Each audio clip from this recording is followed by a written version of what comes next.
burn the candle today, huh? This stuff smells really good. Champagne toast, it's called.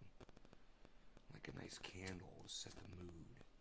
Hey, Beazle. What's up, Bees? Beazle's coming in. Hey, buddy. Come here, Bees. Hey.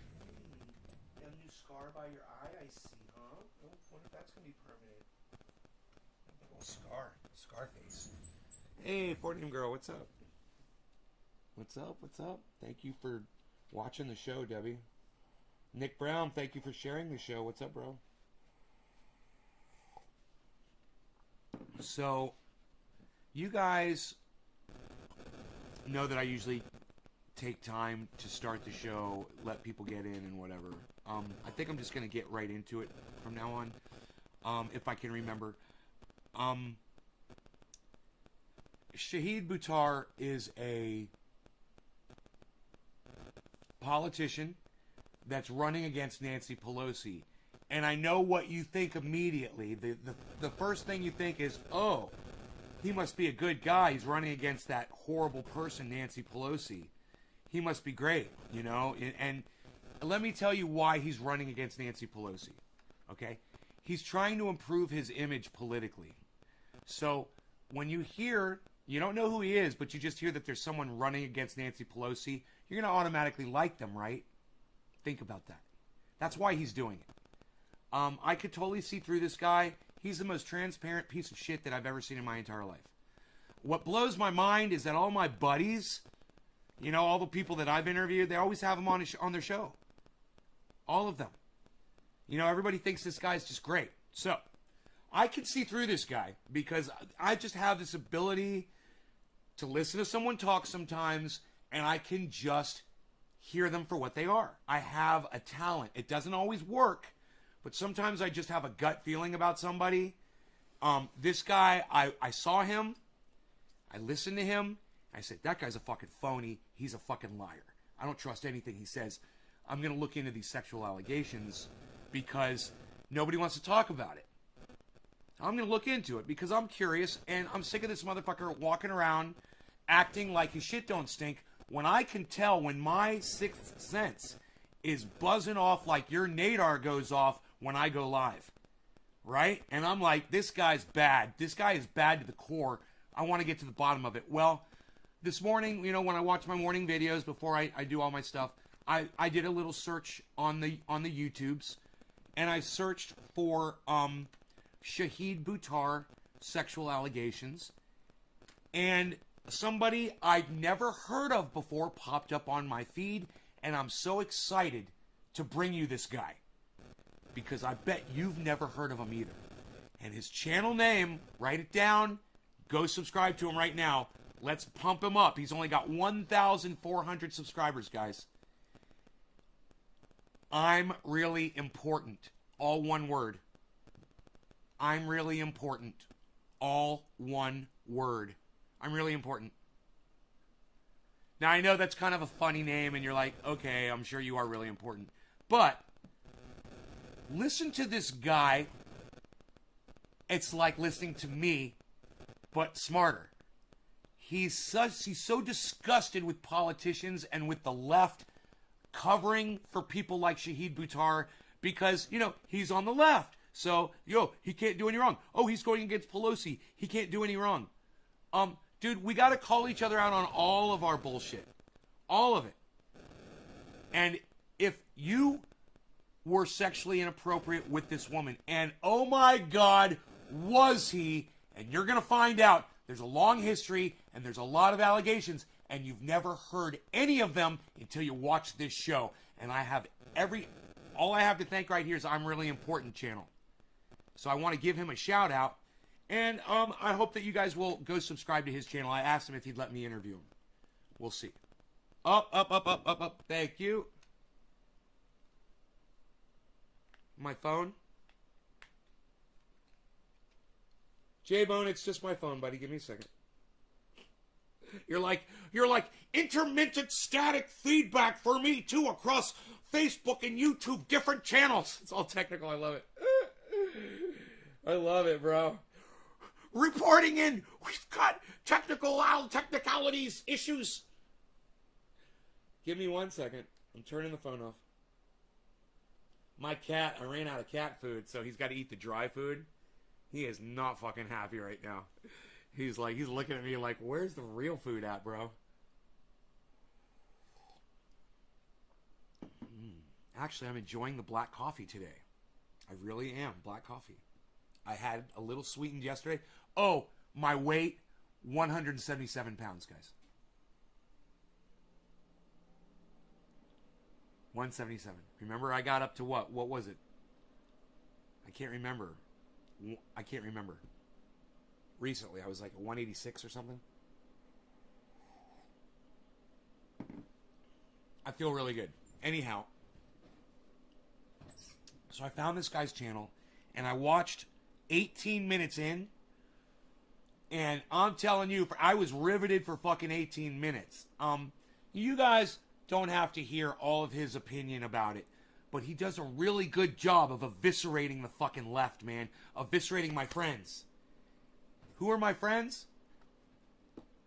Progressives who have podcasts, who have Shahid Buttar on their channel, and don't call him on his bullshit. He's running against Nancy Pelosi. Everyone needs to know this guy, and everyone needs to listen to him. No, I don't care what he has to say. And this is why.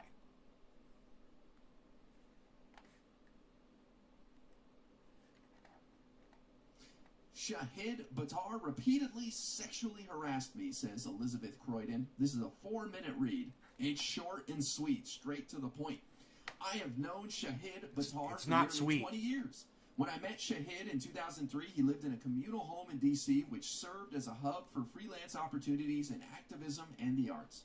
I'd go there to network and see other artists, despite the fact... Hey, Jarrett Cole, I say fuck Nancy P too, but I'm not willing to put a guy who sexually harassed a woman for years in her place. Alright, Jarrett Cole? Fuck Nancy P. Yeah, fuck her up her ass. I hope she fucking dies right now and a legitimate politician takes her place. Not Shahid Buttar. But yeah, fuck Nancy P. But that's not what we're talking about. Don't get distracted, man. Don't get distracted by the pretty lights. I am having a fucking great day. I'm glad you could catch a live too, Ty. Beautiful vibe says definitely not sweet. No. Fact that Shahid consistently made me feel uncomfortable. I'm turning up the volume. Shahid repeatedly pursued me for sex. In our earliest interactions, Shahid would dance up to me at social events, brush up against me in a sexual way, and make comments about my body, including weight gain or loss. Now, if you've ever seen Shahid Buttar, I'm just going to tell you right now, he's creepy looking. Okay, he's not like a good-looking guy. Like a good-looking guy comes up dancing on you and rubbing on you and shit, and if you're a girl and you're single and you're available, you'd probably have a different kind of reaction. This guy's a total fucking creep. He's got a creepy smile. He's got a phoniness about him, and it seethes out of his pores. I can literally just smell it coming off of him. I directly and clearly rejected his advances. I physically distanced myself from him at parties, turned down invitations, informed a friend I felt uncomfortable, avoided being alone with him, and eventually stopped going to the communal home until he moved out. Shahid let me know he was sexually available to me for years. Cringe! Cringe! I love that. One specific incident happened at Shahid's Cringe! What's up, Dylan? That made me laugh every time. I went to the kitchen to get a drink when Shahid sneaked up behind me. He cornered me with his body and got so close and brushed up against my breasts. He blocked me. Dude, just that in itself is vulgar and disgusting. I don't do that to women. I've never done that to a woman. I've never cornered a girl somewhere in a room before and rubbed up against her. He's a fucking creep. Me in so I could not move away and gave me a weird smile that unnerved me. This was during the time that he was repeatedly harassing me. The beard? Yeah, and that stupid man bun that he wears that makes him look like a child rapist. Yeah, he's fucking weird, dude. You know, the first time I ever saw a man bun was on the show Predator. And it was some kid was responding to who he thought was like a little 14-year-old girl or something, showed up at the Predator house, you know, and gets busted. He's got this fucking man bun. So anytime I see a fucking man bun, I automatically think, man, you rape kids? You're a fucking child molester? That's what I think when I see man bun. For sex. Although he didn't say anything Hi, to me, Kristen. his interaction was meant to intimidate me. He eventually let me pass. I made it very clear I was not interested, nor would I tolerate further advances, and I left the house. Time for some drug use. Can you imagine? You're just having a good time at a party, and this dude's rubbing up against you to make you leave. You're so uncomfortable. Nice. Nice. He says nice. Another instance that is intimately embarrassing and traumatic for me to talk about happened about a decade later. After a guerrilla poet insurgency meeting performance, a small group of us sat around at a table to catch up, including Shahid. Guerrilla poet insurgency meeting. These people are, no offense to the victim, but these people are so fucking full of themselves. These leftist motherfucking cucks are so full of themselves. Really? Did you have an emergency, what was it again? Guerrilla, what was it again?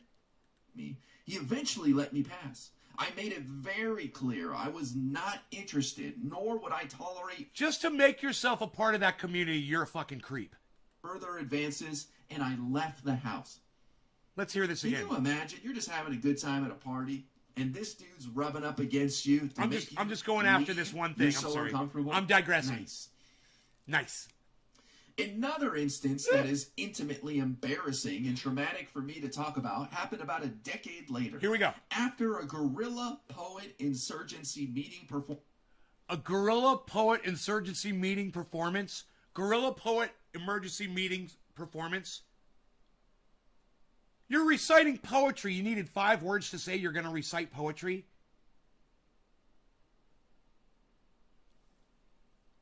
So these people, to start out with, they're already weird. They put themselves in a weird situation with weird people with weird names to talk about the weird shit that they do. They're weird. It's almost cultish. Performance, a small group of us sat around at a table to catch up, including Shahid. One of my friends asked how long it had been since people had had sex. Others answered. I responded I'd been celibate for some years. Shahid's response shocked and embarrassed me. Listen to this. Oh my God, that is way too long. How can you go without sex that long? Who's the first That's one to insane. share? I couldn't do it, you poor thing. It must be so hard. Nick, thank you. I told him that my celibacy was a voluntary decision because it helped me cope with surviving sexual assaults, batteries, and other misconduct. I felt degraded, nauseated, and revolted that he would mock me in front of friends who looked to me as an outspoken voice for women. Okay, for all of you that are sharing this video, I smoke. For all of you that are watching this video, I smoke. I want to say thank you to all of you guys. Thank you so much. Cheers. Later, when the group walked back to the communal house where Shahid used to live, he said, I still can't believe you aren't getting it. Shahid turned to the woman that he was with and said, can you believe Liz has been celibate that long, honey? Oh my God, what is wrong with you? Don't worry, Liz. We'll find someone to F you. Someone will do it. Someone has to F you, Liz. I'd do it, but I'm taken. Wow, what a nice guy. Look at that. He offered to do it, but he's taken. What a nice guy. I turned around to see Shahid smiling spitefully as he had done years ago in his kitchen. I'm so confused at that statement. I turned around. You guys were all sitting around a table. What do you mean you turned around? She got up to walk away, I guess. As if to taunt me for rejecting him years before. I repeated that celibacy was my choice and asked him to let it go. Once we got to the house, Shahid again started telling people that I hadn't been effed in a long time. Dude, that's fucking sick. That's fucking sick that Shahid Buttar would do that. He's a fucking piece of shit. You know, this story is so fucking crazy and stupid that it has absolutely got to be true. Because this is borderline sexual harassment. It's not like, yeah, he grabbed my ass, he grabbed my tits, he told me he wanted to fuck me. He fucking came up and smelled me, you know. He lifted up my hair and he fucking massaged my back. It's not like that. It's explicit, creepy shit that you know is fucking true. I had this guy nailed from the beginning. And listen, Those of you guys that are leaving the show, I'm sorry that you can't stay. I just want you to know you're going to miss something really awesome if you leave. Don't leave, man. Stay and watch the show. It's going to be one of the best ones. That's all I can say to you. I see a lot of people are leaving. I don't find this shit boring at all. This guy's running against Nancy Pelosi. It's important that we keep it real. Those of you, before you leave, if you could tell me, you know, if I'm doing something wrong, that's the reason why you're choosing to not be here anymore, let me know. Asked other men if they wanted to have sex with me, saying that he had to recruit someone to do it. What a nice guy, just going around seeing if he can help. Right, Kristen? If you can't respect a woman, if you don't know how to behave around women, then you don't need to be a leader in society. You know, Donald Trump becoming president of the United States, as far as I'm concerned, that was, I guess, would the word be a pariah? Is that the wrong word? I don't even think that's the right word. It would be,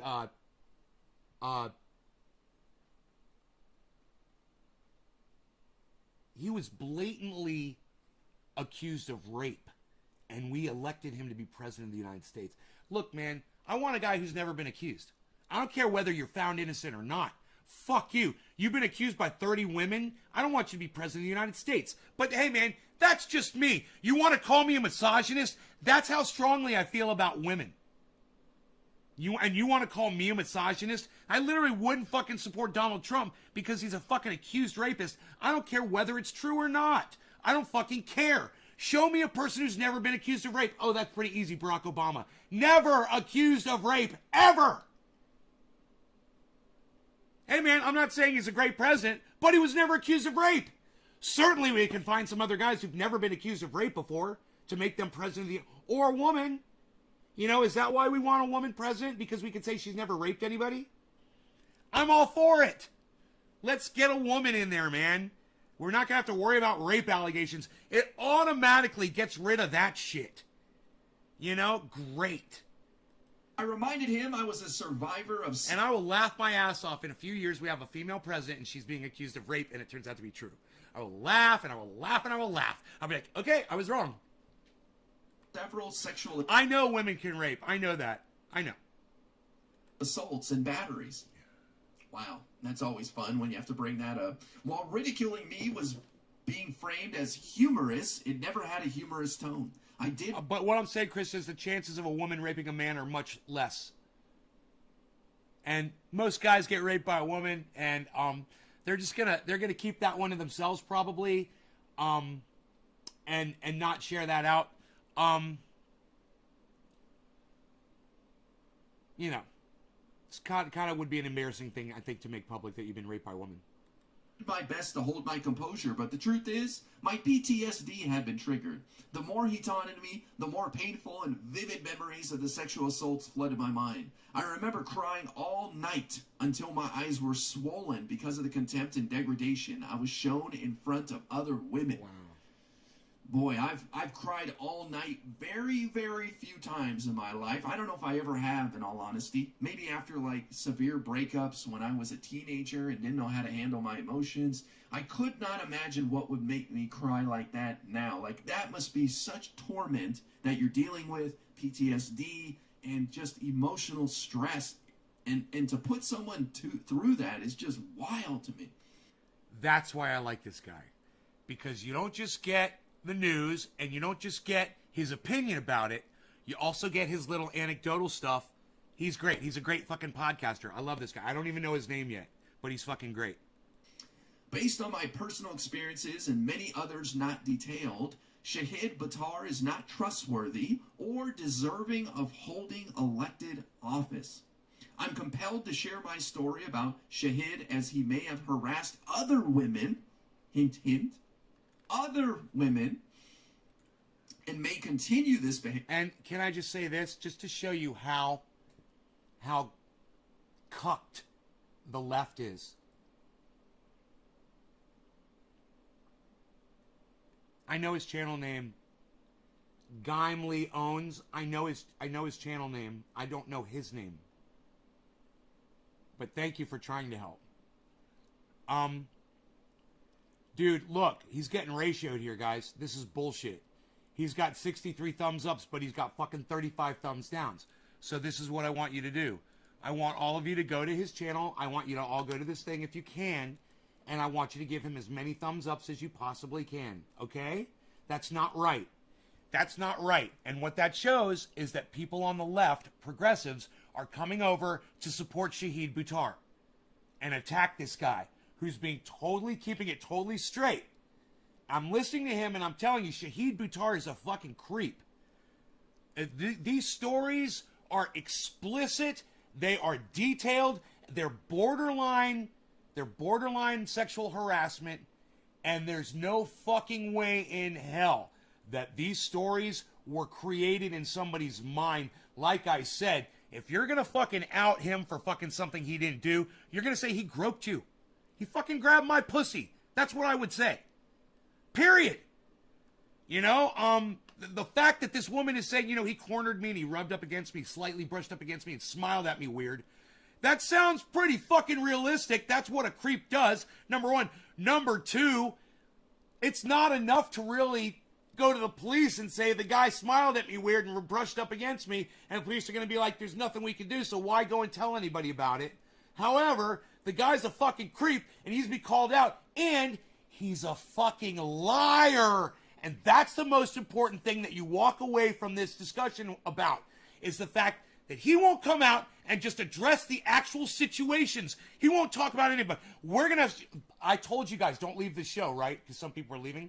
I've got a clip of Shahid Buttar talking about this. It's on my Twitter, and those of you, very few of you, that saw that on my Twitter, nobody sees my tweets.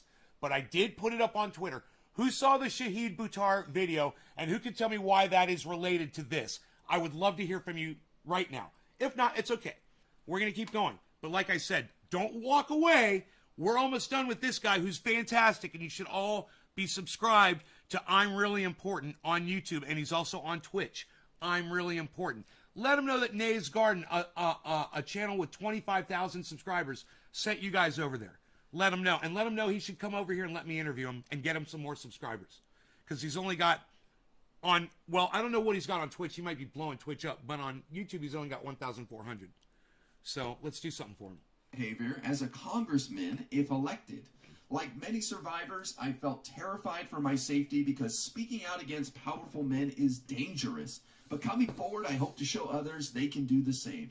I remain in constant solidarity with survivors. It's not just about speaking out against powerful men, okay? That's important to her. What's important to me is that all politicians get exposed for the liars they are. He's using the race against Pelosi to cover up the things that he's done in his past. And he thinks that if he goes against Pelosi, because Pelosi's so evil, that everyone's going to forget about his past, and he can just Donald Trump his way through his past. We need to have learned from Donald Trump. We need to learn from Joe Biden. We need to learn from all of these people. We need to look at this guy and say, no, we can't take it anymore. Okay? Give us somebody better. We don't want Buttar. We want better. Of all genders and holding abusers accountable for their Enoch, actions. why you This beasling? only makes our community and movement stronger. We on the left must hold ourselves to a higher standard. Oh, Nick, both Nick and Enoch saw my tweet. Are you kidding me? Nick and Enoch, you guys saw my fucking tweet on Twitter? And you saw that I called him garbage? That I called him human garbage? You saw that he was playing the victim? Not only that, Enoch, he wasn't just playing the victim. Yeah, he was playing the victim. You're right. But he was pulling the race card, bro. And we're going to talk about that. We're going to get to that in a second. He's pulling the fucking race card and not talking about the allegations at all. He's a fucking liar. Just like, who was it? Oh, yeah. Jordan Sheridan went after Tim Black and tried to have the testimony of his victim that he raped deleted. And he had his lawyers go and threaten Tim Black. Before Tim Black even had the interview, the lawyers said, if you have this interview, we're going to sue you for defamation. Tim Black went and talked to his lawyers and said, hey, can I get sued for defamation when it's somebody else with the allegations and not me? And the lawyer's like, no, it's not. No. And he's like, good. Tim Black, power to you, brother, went ahead with the interview and interviewed the woman that Jordan Sheridan raped. So all of my progressive pals, okay, all of my progressive friends, when you guys are supporting Jordan Sheridan, when you guys are supporting Shahid Buttar, you're ignoring the rape allegations, okay? There are people out there like you. Hey, Jimmy, you've never been accused of rape.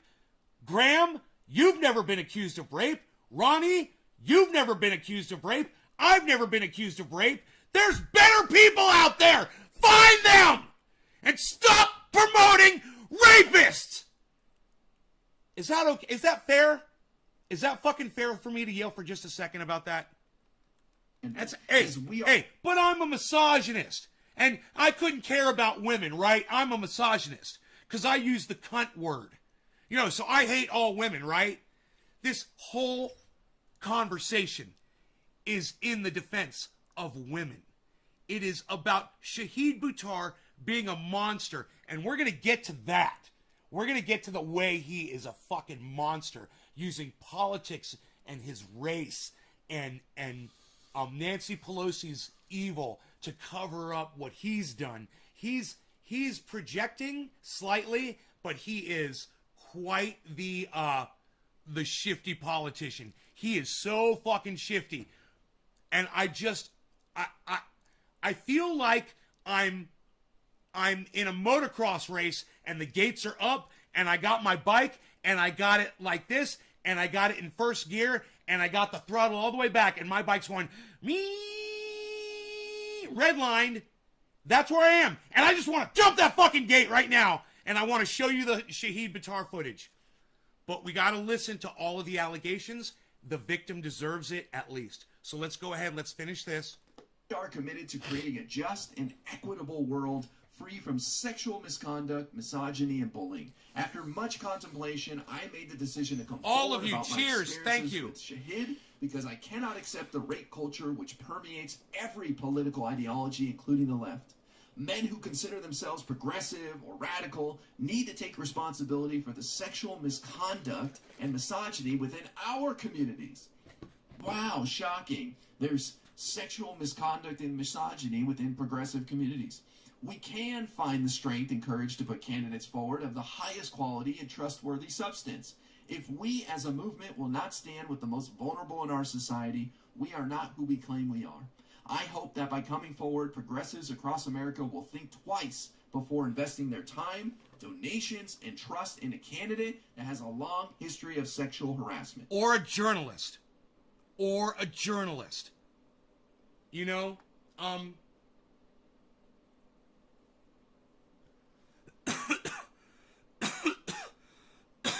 insert crafty little not anecdote, but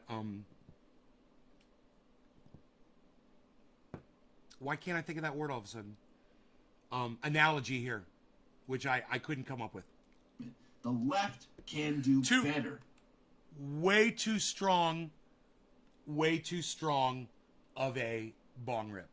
But let me just say this. This is the first time in my life that I've ever seen the victim from Shahid Buttar. This is the first time. I've never seen her face before. So I'm looking at her and I'm thinking, yeah, I could totally see him going after her, finding her attractive and acting the way he did. Especially in the environments that they were putting themselves in. You're putting yourselves in a cultish. Listen, man, you guys heard what they were calling their little poetry recital. You heard about their little meetings that they were doing. They were in like a cult. And you can call yourselves progressives and you can say that you're all talking about, you know, you're brainstorming ideas and that you're sending Buttar off into Congress to as a politician to change the world and do wonderful things, but you guys are doing crazy shit and you're acting crazy, you're acting like you're changing the world So you're automatically, you've put yourself in this really dangerous situation with people. I understand that situation, man, where people, he thinks he's going to push the limits because you guys are in an environment where socially you guys are more touchy-feely, you guys are more open, you guys talk about love, and you guys talk about the connections that we all share. There is an electricity. I know what you motherfuckers talk about. There's an energy that we all share. We're all part of the earth, and we're all on the same vibration. We're all vibrating together. This is all fucking sexual reference, so y'all can fuck each other. Okay, fuck y'all. All right, that's exactly what that is. You're not all in the fucking same vibration. We're all fucking over the place. Humans are fucking, every single human is distinct from any other one. That we're all different. And to say that we're all vibing in the same, we've all got the same hearts and minds, and we're all bullshit. You guys all just want to fuck each other. You guys are being stupid. And if she didn't realize that she was literally putting herself in that kind of a situation, she should have realized it when Shahid Buttar was sitting there in front of his fucking girlfriend hitting on you. Oh, honey, can you believe that nobody fucks her? Well, I would fuck her. It's just that I'm taken, but I would totally fuck you. Oh, my God. He used that language, guys. That's sexual harassment in any situation, man. I don't care if it's social. I don't care if you're in a fucking cult. That's fucking sexual harassment, man. So it's fine if you want to act like that in a cult. She's there voluntarily. He's there voluntarily. They're both going to this house voluntarily. That's fine. You got to draw the line when this motherfucker is asking for your vote and he wants to become the next Donald Trump, man. You cannot trust a fucking liar, guys. It only gets worse. Oh, well, all he did was hit on this one woman. It's only going to get worse. He's just there to serve himself. And we're going to get to that. Let's finish this. We're almost through it. Then Shahid Buttar. Look at that. Now, that's a brave person to come forward in the face of a powerful guy. This guy is the face of Rose Twitter. Hey, can you guys tweet this at him? Can you tweet this show at I'm Really Important on Twitter? Does he have a Twitter? I bet he does. Twitter, I'm Really Important.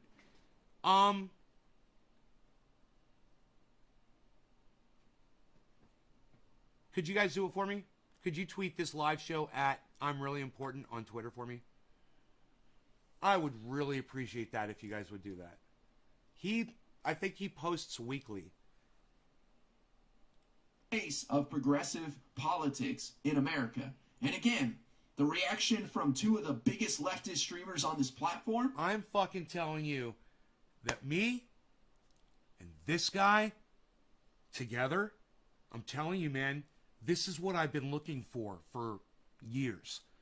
Somebody who is really keeping it real and actually calling the podcasters out on their bullshit.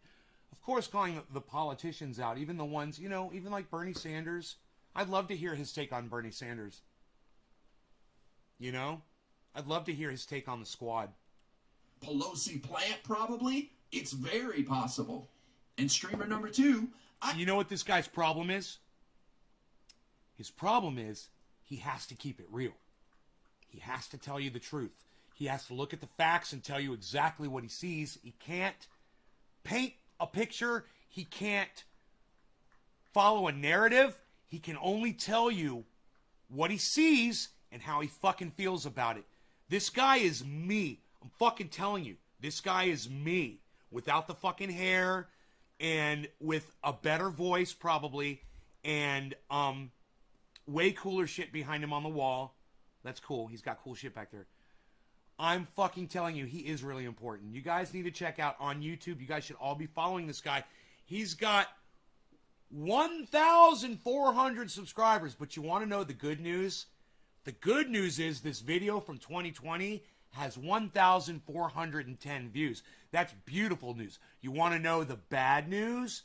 The bad news is that his videos are getting algorithmed on YouTube by Shitlips and the Shitlips crew of engineers over there at ShitTube.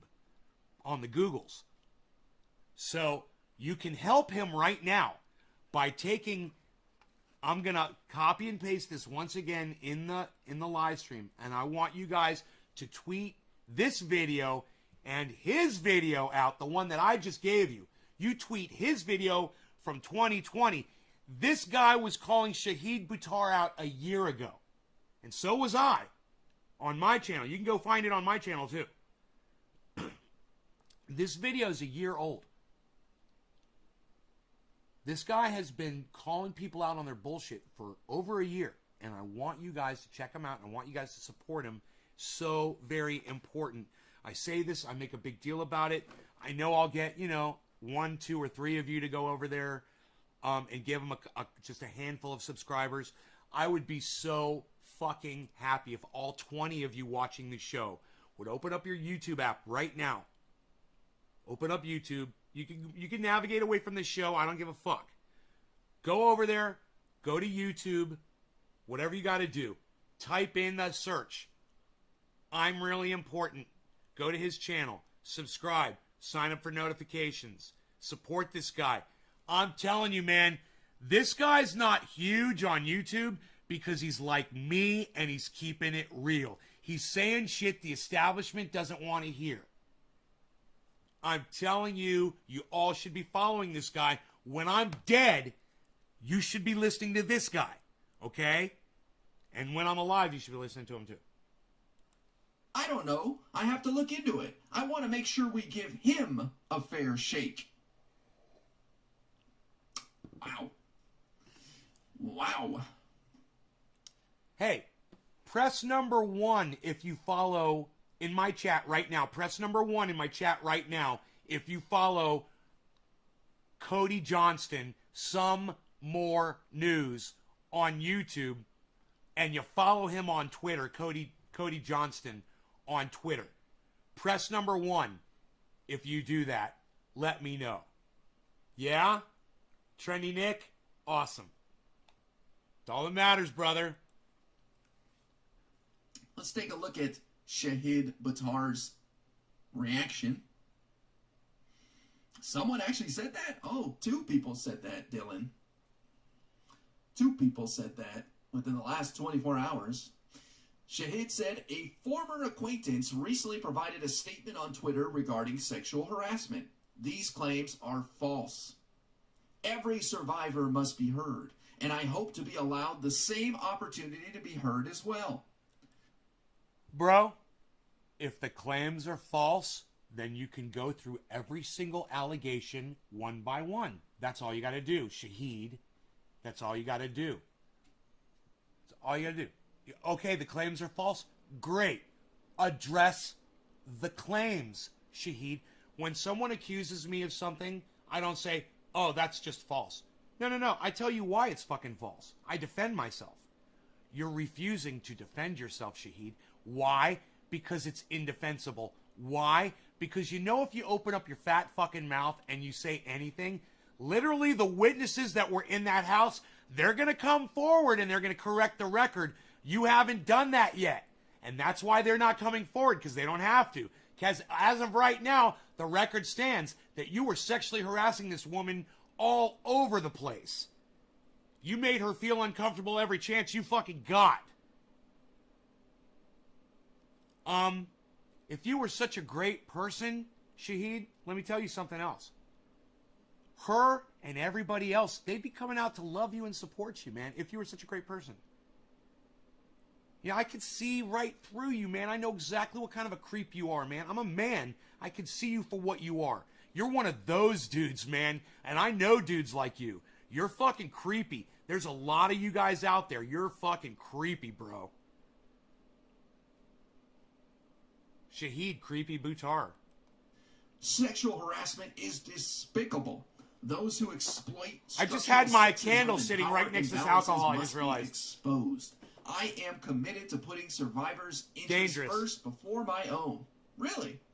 That's interesting.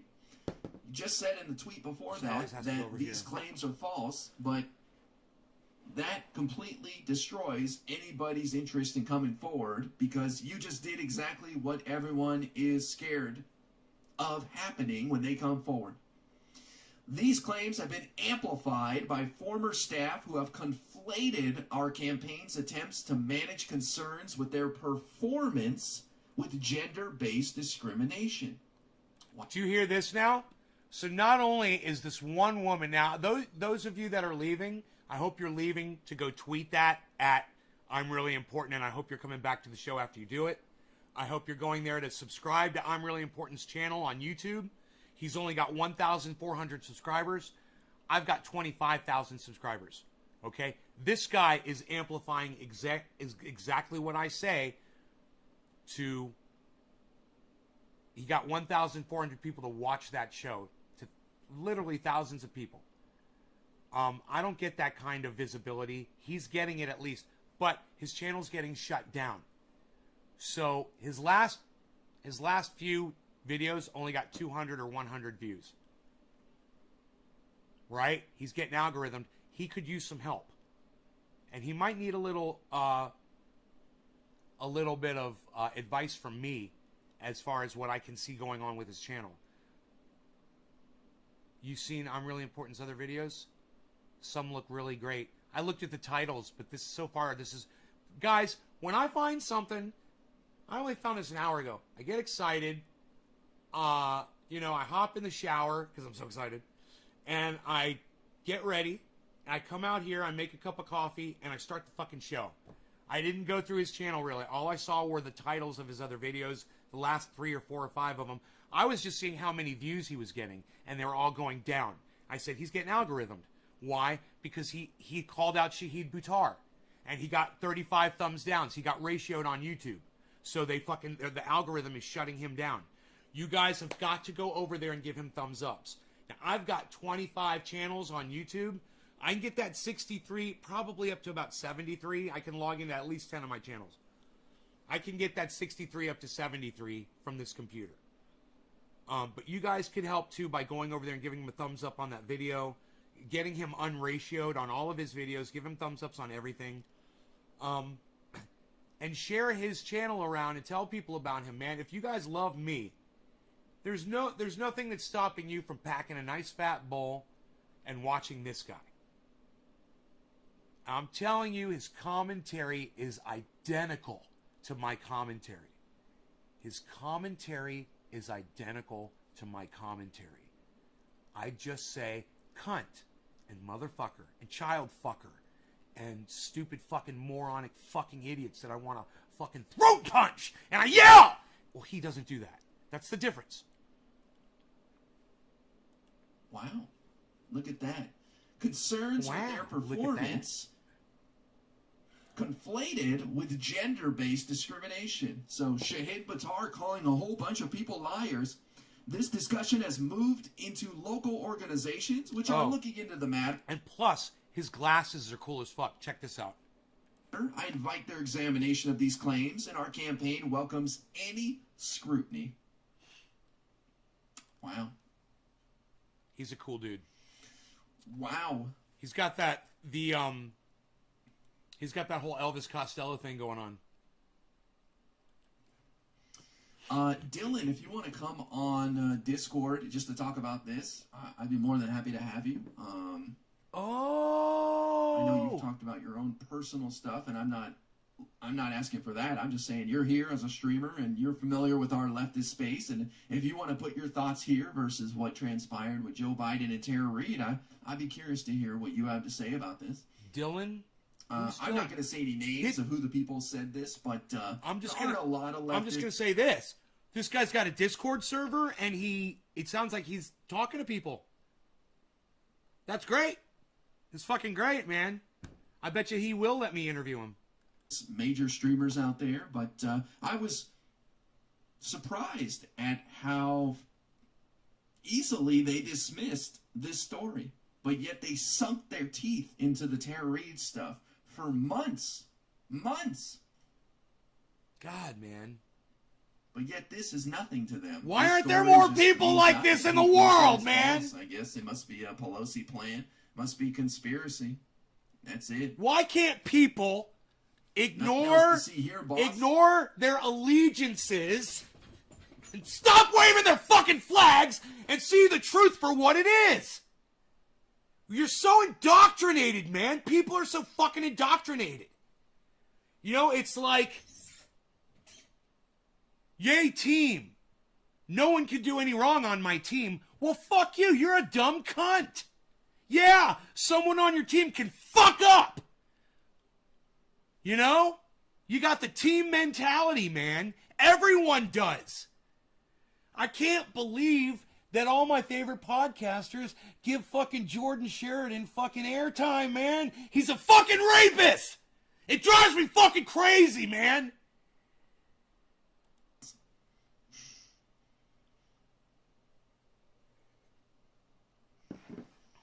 K2 Trek, what's going on? I apologize, dumb question. No dumb questions. What does Pelosi plant mean, intelligence gathering? It means that Pelosi paid this person to write this story to try to discredit Shahid. Right. That's the narrative. That's the narrative. This person is acting on behalf of Nancy Pelosi, making up. And I got to tell you, if anything that she says is verifiable, if one person can come forward and say, I was in that house, that's true. Or I just say that house was there and it existed and there was a community. These meetings happened. We were there, blah, blah, blah. There's a photograph of her and him together. Anything like that to corroborate what she's saying.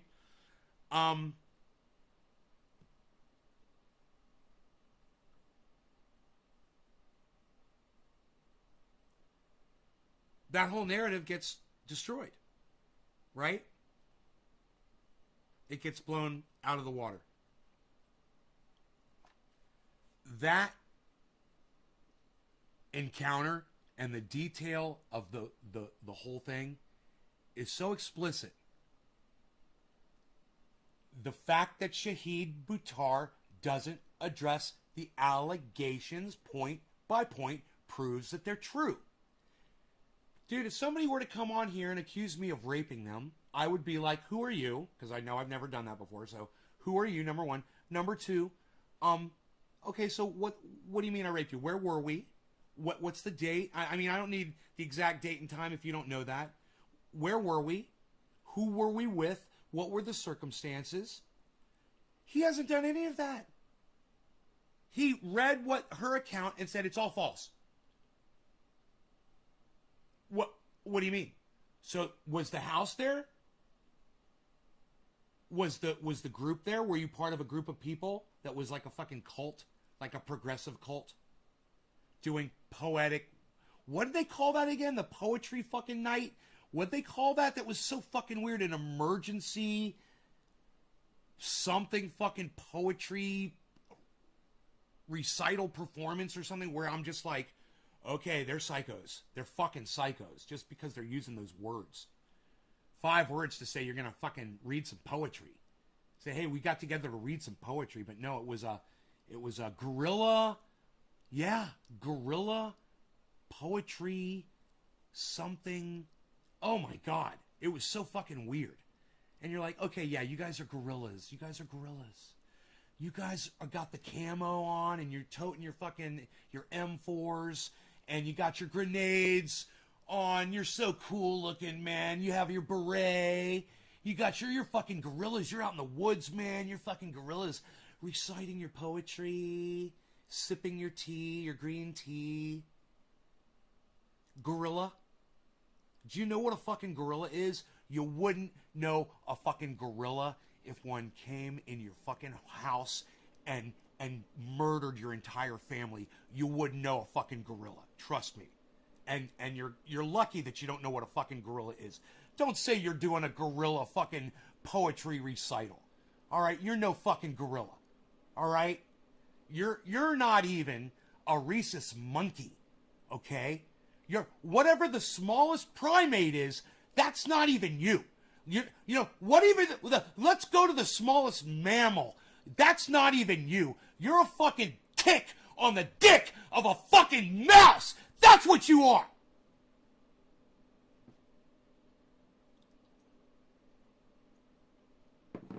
But you're gorillas. You're gorillas in the woods and you're fighting it out and you're going to change the world. You're going to change the world with your gorilla ways.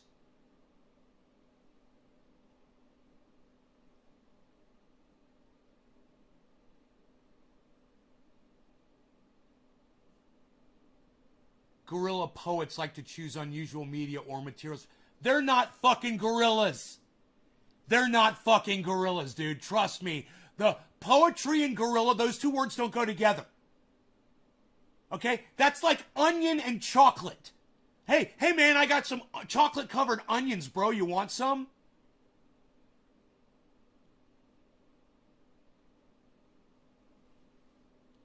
Dude, the fact that that is an accepted term don't mean dick. The fact that those fucking cultists decided to use that terminology to refer to themselves. Oh, we're doing a guerrilla emergency. Dude, it was a whole thing, man. It wasn't just the word gorilla. It was emergency something else. I wish I could remember the other fucking words.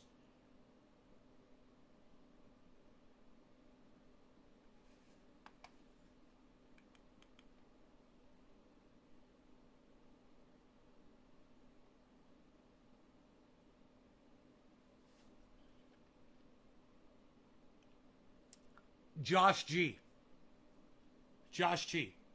There's no such thing as guerrilla poetry, and you want to know why? You want to know why? I'm going to prove it to you right now. Are you ready?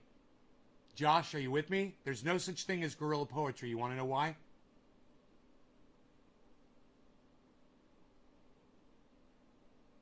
This is great. You guys, this is why you watch my show. You guys are going to love this. You guys get your cell phones out and tape this. Watch. Yo, Josh G. Do you want to know why there's no such thing? No, I'm asking you a question. Josh G. You just gave me the definition for guerrilla poetry. Okay? And I'm here to tell you, there's no such thing as guerrilla poetry. You want to know why?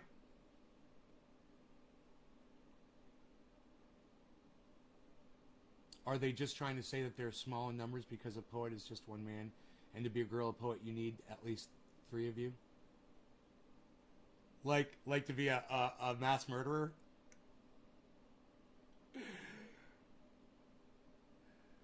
Josh G, why is it taking you so long to answer me? I'm trying to do this. I'm trying to do a thing here.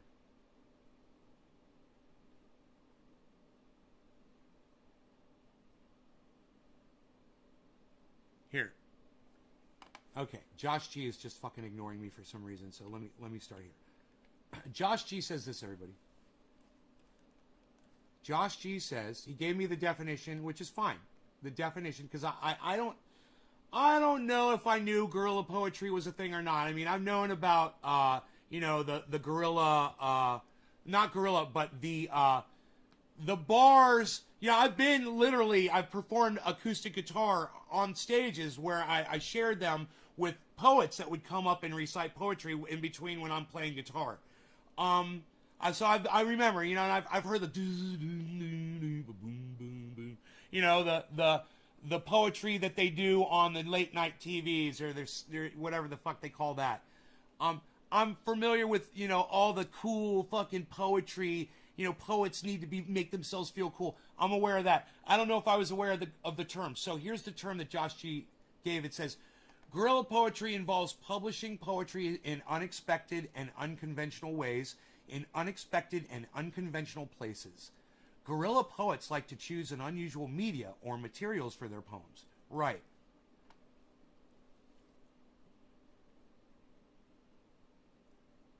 I think there's a slight delay. No, there's not really that much of a delay, bro. You can always just fast forward to the front. Dude, if it doesn't say live on the show, bro, then fucking refresh the page, man, or move the slider over to the front. Go fast forward the show, bro. Catch up. Instead of getting real time. You guys, so many of you don't realize to do this. I do it in live streams all the time, man. I don't care about the last minute of time. I want to be there right when they're saying shit. Oh, it does say live? All right, so, Josh, let's try this again. Because you still haven't answered me and you're fucking wasting so much of my time. I don't know why my audience does this. Hey, Josh G, do you want to know why there's no such thing as guerrilla poetry? Why that's all bullshit? And that definition is just some bullshit that people made up to make themselves feel good? you want to know why?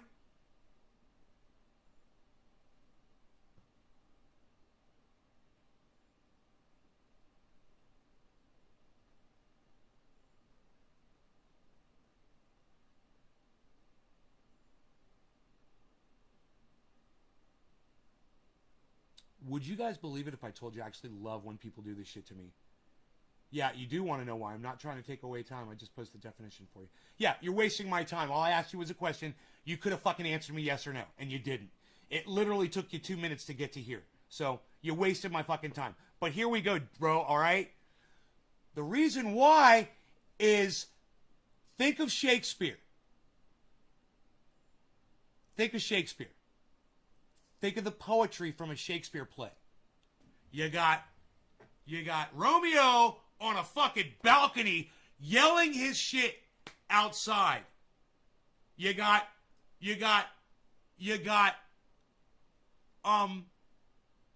Juliet reciting poetry over who she thought was her lover's dead body. And she's reciting poetry about death. That's fucked up. She's in a fucked up place. She's over the corpse, the suspected corpse of her lover. Hey, that's just one example. Hamlet is talking to a fucking skull. He's talking to a skull, man. You know, you're not fucking guerrilla poets. Shakespeare was doing that before you were even fucking, before your great-grandparents were even fucking born. Suck my dick. NaysGarden.com. I should have done it the other way. I should have said NaysGarden.com, suck my dick. Fuck, I fucked it up. Nobody's reciting guerrilla anything. It's fucking poetry. People have always recited poetry in weird, fucked up places since fucking Shakespeare and probably before. You know? And to sit there and try to put a definition on what is already known as poetry. That's what fucking poetry is! Oh, guerrilla. Oh, it's guerrilla poetry. No, you've just got a tiny, tiny, tiny little dick. And so you gotta try to boost your penis size by coming up with a stupid word and picture yourself with a fucking beret on your head. Like you're some kind of superhero. Right, Billy? Poetry's supposed to be weird. Here's mine. Roses are red. I have committed some crimes. Dude, I'm standing up, and I'm standing up like this so you can see me with this smile on my face. Bro, your poetry's amazing, and I fucking love it. Yeah, that's fucked up. In a podcast, on the internet, in front of me while I'm ranting. In a weird spot. Oh, Billy, you're guerrilla poet. Because you didn't just write it in a book, man. No, Shakespeare had it fucking recited on fucking stages all around the fucking world. You know, how's that for a weird place to be reciting poetry? Way before your motherfucking ancestors were fucking born, man. So it's just like, oh, God. Get the fuck out of here with your bullshit guerrilla definition of guerrilla poetry. And I'm glad that you gave me the definition, so at least I know it is actually, people actually think it's a legitimate thing. But in all honesty, that shit's fucking pathetic. You just call it fucking poem. We were reciting poems. I had some poems. We were going to talk poems. We definitely were reciting some poems. We're going to recite some poetry. Up stories to try to trash her opponent.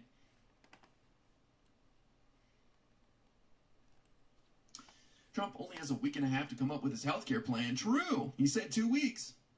He said 2 weeks. We're going to hold him to that. Press stop, Morlock. What's going on, man? Boy, oh boy, I don't think this story should go away anytime soon. Here Not a lot of press about here it. come the complaints. Here come the complaints. I can't find much major from the staffers. so I have to go to Twitter to see what people are saying. Watch this. I haven't gotten this far into the video yet, so this should be interesting. Look at this. If you guys are following I'm really important on YouTube.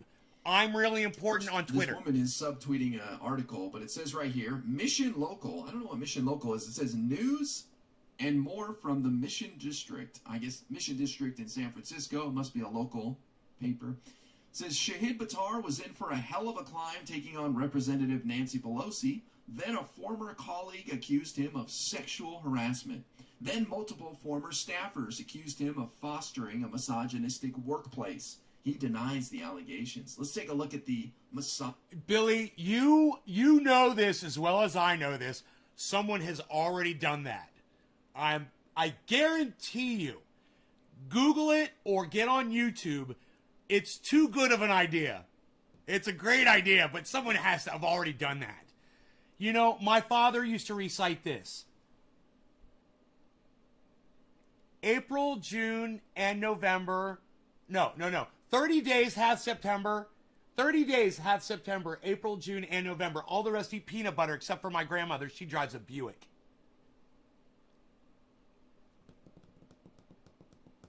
Boom. My father, when I was a kid, bro. So I know if my dad did that shit, I know someone went up on a stage and did that shit in front of people. Guaranteed.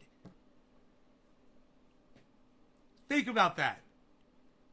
30 days hath September, April, June, and November. All the rest eat peanut butter, except for my grandmother. She drives a Buick. It's like so fucking funny, dude. That's my father. Hey. Do you guys want to see if my sister can recite that shit? I don't know where my phone is. I don't have my phone right here. How funny if I call my sister and say, Kimberly, recite the 30 days hath September poem the way Dad used to. And I wonder if Kimberly would remember it. It's funny is that there's things like I remember, like we were talking about the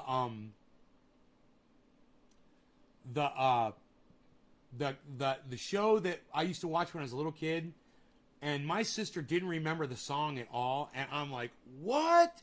I totally remember that song, and she's like, I don't remember the song. She's like, I remember the show. I'm like, oh my God, it was the coolest thing. The van. Oh my God, they would all get into this van. Oh my God, it was so funny, man. When we watched that intro, I'm like, that's right. They used to shove all this stuff into the van, all the people, and then all these huge crates that couldn't possibly fit in the van. And then they start speeding around, and you're just like, and it's rock and roll, and the music's like really good. Oh man, it was fucking awesome. You're good, Josh. We need some wood for the fire. Yeah, we need some wood for the fire, Josh. What did Josh say? My friend Nate, I could care less about poetry and their stupid definitions. Sorry for putting the definition in here.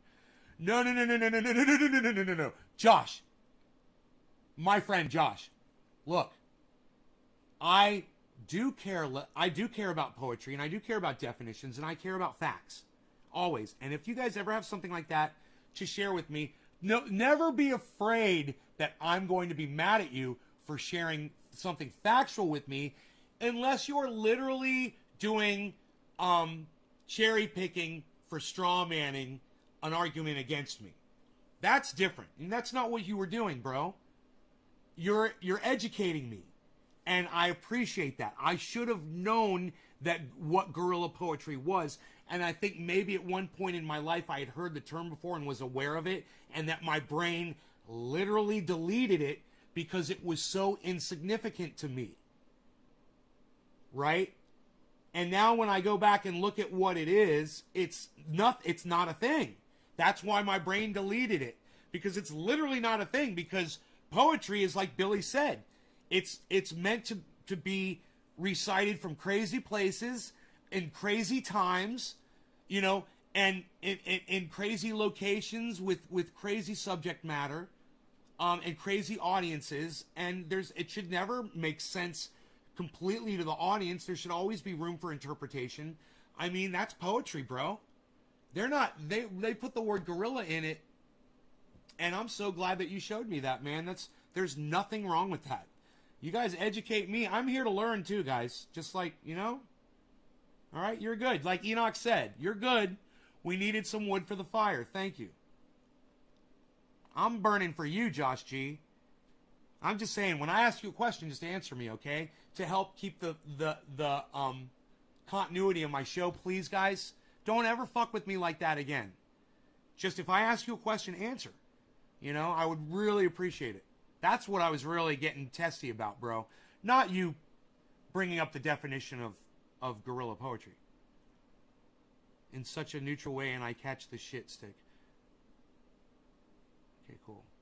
Yeah, cool. Yeah, you're not catching the shit stick. I was mad about you not fucking answering me straight away. That's what I was mad about. You could have said yes and then started your long answer and shit. But I was just waiting so I could do my... I was trying to do a bit, bro.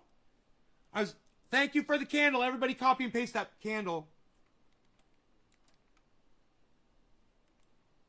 Everybody copy and paste that candle, please.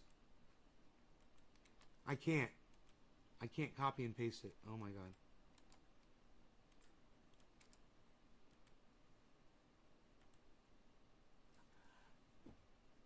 There it is. Everybody copy and paste the candle, please.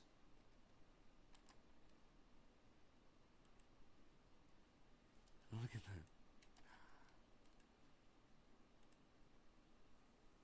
Everybody copy and paste that candle. Oh. Look at all those. I'm going to try to grab this so I can give it to y'all.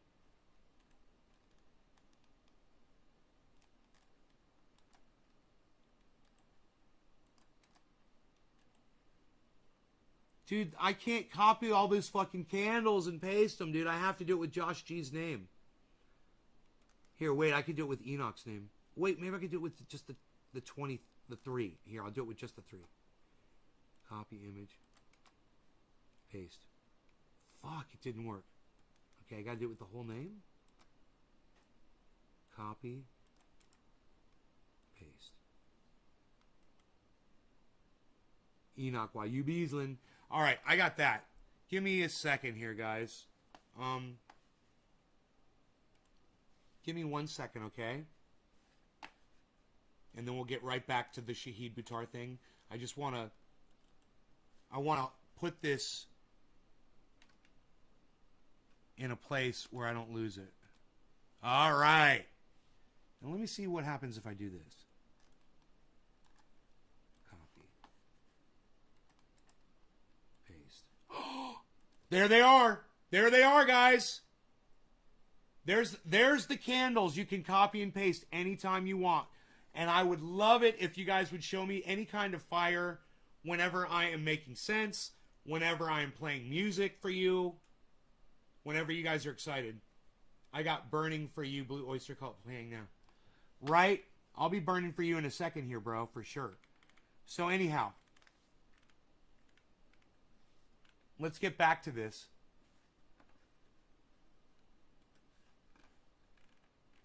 Yeah, we want to keep the continuity going. So speaking of that, here we go.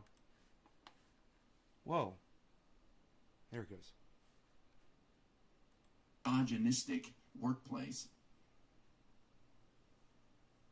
Workplace. Now workplace. The campaign of Shahid Buttar, the attorney hoping to unseat Rep. Look at how creepy that guy is. Look how creepy that guy is. Yo, ladies, how would you feel if you were at a party and that guy with the man bun on top of his head came up to you and was rubbing against you, dancing? How would you feel? Is that guy sexy or is that guy creepy? I want to hear from my ladies. Sexy or creepy, ladies? I'm just kind of curious because I find him creepy and repulsive. And, you know, I would never be dancing at a party and go up to a woman and rub up against her. It's just something I would never do. That sort of behavior is something that a man just should not do. It's creepy behavior. All right, well, let me know, ladies.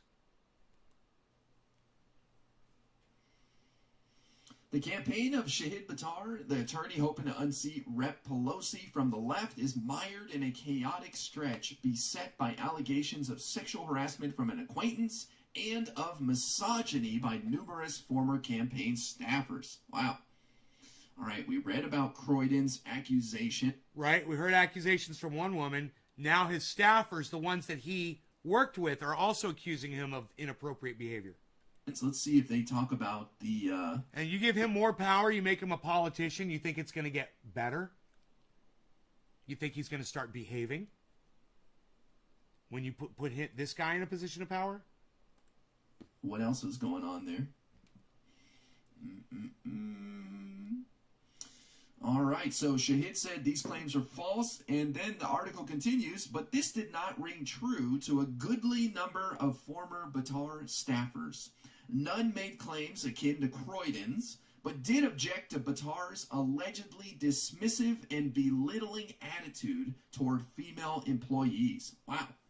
Departed staffers also accused Buttar of failing to put in the hard work necessary in an uphill campaign while paying himself $8,335 a month from campaign funds, more than $52,000 since January. Wow. This guy's got some expensive taste right there. What would you guys do with $8,335 a month? That's... Why wasn't he spending that on advertisement and paying off his staff and speaking engagements, setting up speaking engagements and shit like that? What the fuck? That's it. Why would you pay yourself? What is he doing with that money? That is so weird. Interesting, right? I guess when you got 125,000 followers on Twitter and you're the darling of the progressive movement, a Twitter star. See this? I guess you get to pay yourself $8,000 a month. See that? Sounds pretty good. This guy's great. Buttar defended drawing a salary from campaign funds, which is legal. Not everyone can be an oligarch like Nancy Pelosi, he said. I made more money in my first year out of law school. Wow. So... Shahid saying this isn't even a lot of money. I made more money my first year out of law school. More than $8,000 a month, huh? Wow. This did not resonate with former staffers. I strongly believed and still believe in his policy positions, but I did not have faith in Shahid as a leader, said former field organizer Raya Steyer. I'll bet. He needs to work on his attitudes with women. Trying to imply these people had performance issues? That's not the case at all. He had performance issues. Wow. He's probably going to brothels. Hey, Michael Kennedy, welcome back. The IRS makes me pay myself, or at least put it on paper that I did. I'm considered an employee of TBC. Woo! That's a double innuendo right there. Former staffers said Buttar's campaign still... I read it wrong. Former staffers said Buttar's campaign staff has already completely turned over twice. Twice. Can you imagine? Did you guys catch that? Do you guys understand what that means? It means every single person that worked for Shahid Buttar has left him. Then each position was filled, and those people left again. And now he's on his third string of people to work for him in the staff office. Everybody's been replaced twice. I've had the same moderation team here since I started. We have 6 mods in this channel.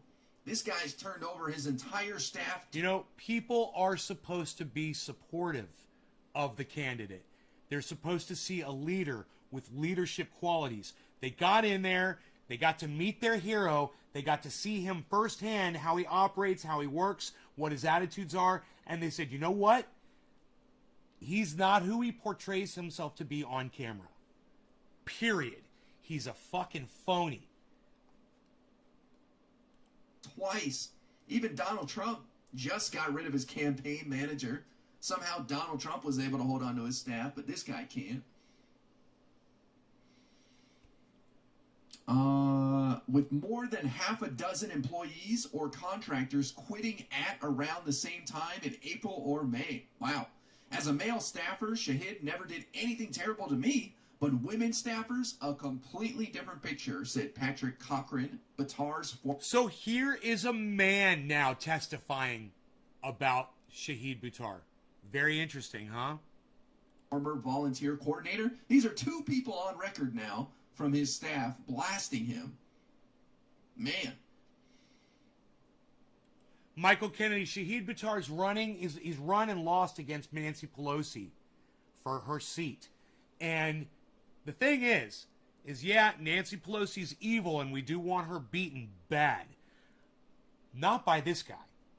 We don't want this guy to replace Nancy Pelosi because this guy is a fucking liar and he'll do the exact same thing. When he gets in there, he'll enrich himself too. He'll take money. He won't do the things that because he's a sexual harasser and then he lies about it. He's a fucking liar. He's lost all support from all the people that worked closely with him two times over. They've all left him. You know, you could almost say that about me and Trendy as Dabbers. You could almost say it. But we could go back and fucking Dolch, Slowski, Iceman, of course, Chuckles, definitely, Rob Mulligan, just those guys that, you know, let me think. From the very beginning, Lobo still comes in here. Big D comes in here. Baby B comes in here. Look, man, my first string, the very first people that I ever met on the internet, they still come back to this show. You know what that says about me? It says that they appreciate me, that they don't disrespect, they don't think that I am not what I appeared to be. They find me to be true. They still love me. I still love them too. And that's all I need. The fact that his people walk out on him and don't come back, I would listen to what these people have to say. And you know, you can listen to anybody that's walked away from me. Listen to their story. Absolutely. I have no problems. You could go find my ex-girlfriends that will talk. Some of them will talk total shit about me. You can find ex-girlfriends that will say the most wonderful, beautiful things about me. I don't give a fuck who you interview, who you ask about me. Come back to me and confront me with it. Don't be a pussy. And don't let it sever our relationship because you heard somebody talking shit about me. Come back to me because unlike Shahid Buttar, I will address every fucking point and every fucking issue and I will clear my name. And if I can't clear my name over something, I will admit that I was wrong. I will say, hey, I did that and I was fucking wrong. And if I want to at that point, I will either say I was wrong and apologize or say I was wrong, but still fuck that person. Try me. Try me. It's going to be real. It's a challenge. I challenge anybody to it. Cochran recalls his female colleagues needing to gather 3 or 4 men to have their ideas taken seriously by the 2017? candidate. William Fitzgerald, who handled PR for Buttar, shared similar memories. It felt to me, as a white guy, he listened to me a lot more than the women members of his team, said Fitzgerald, a principal. Okay. You guys, listen to that. Because we're going to be talking about Shahid pulling the race card. Those of you guys who are leaving, you're going to miss the climax of this goddamn video. Don't walk out on what I have to say about the Shahid Buttar response. Don't walk out, you guys. I can't believe I can't believe that this show's not building and building and building with people. It's losing and losing and and this is why I'm so glad I found somebody like this who's not like the people that would leave this goddamn broadcast, you know? Worker agency. It was up. You guys need to hear this shit. This guy needs to be exposed. You guys need to stick around and stick through the parts when I'm not smoking or I'm not doing what, you know? It's like you got to grow a little bit. You got to show me that you can be adults and that you can learn and that, you know, you got to. Please. Yeah, don't run out on this fucking show, guys. Obvious, and he would often speak down to and be extremely rude to women and in front of lots of people. And it was not a one-off and not to just one woman. Fitzgerald says he broke ties with the campaign. Oh, Nemesis, thank you for the 100 bits, man. I appreciate it. I appreciate the support, my friend. Nice. Nice, man. Fitzgerald says He loves broke his audience. ties with the campaign in April. We wanted to see him through the primary. It was obvious, and he would often speak down to and be extremely rude to women. Man. Buttar took 13% of the vote in that March primary, coming a distant second to the incumbent Pelosi's 74%, but earning a rematch in November's general election. Multiple former campaign staffers declined interviews, including former campaign manager Jasper Wild and finance director Emily Jones, citing non-disparagement clauses in their contracts. Buttar denied the existence of the NDAs. Wow. Man. NDAs? Interesting. So here we have a guy with a pattern of demeaning conduct towards women. He's got NDAs in his contracts. He's got somebody writing a 4-minute long Medium article about how he sexually harassed her. This is not looking pretty here. Croydon, a longtime comic and actress, said she spent decades backstage with some of the nation's raunchiest and most belligerent comedians. None of them, she says, felt the need to probe and belittle her sexual history as she alleges Buttar did. It was humiliating and degrading and made me relive other incidents, she says. I'm speaking out because I don't believe he's trustworthy enough to hold elected office. The left can do better. Buttar categorically denied all the allegations made in recent days, but was especially adamant that he never mocked Croydon for choosing to remain celibate following sexual assaults. That is the last thing I, of all people, would ever do, he said. The most painful thing about reading this story is it is so wildly inconsistent with who I am. Wow. I'm going to leave it at that. But again, I want to bring this back to what I saw on this platform from two of the largest leftist streamers. Number one said, in response to a viewer bringing up the article saying, hey, have you seen this? And in front of a Pelosi plant, probably, it's very possible, said that streamer. Can you imagine saying that after reading all the stuff we just read? And here's streamer number two. I don't know. I have to look into it. I want to make sure we give him a fair shake.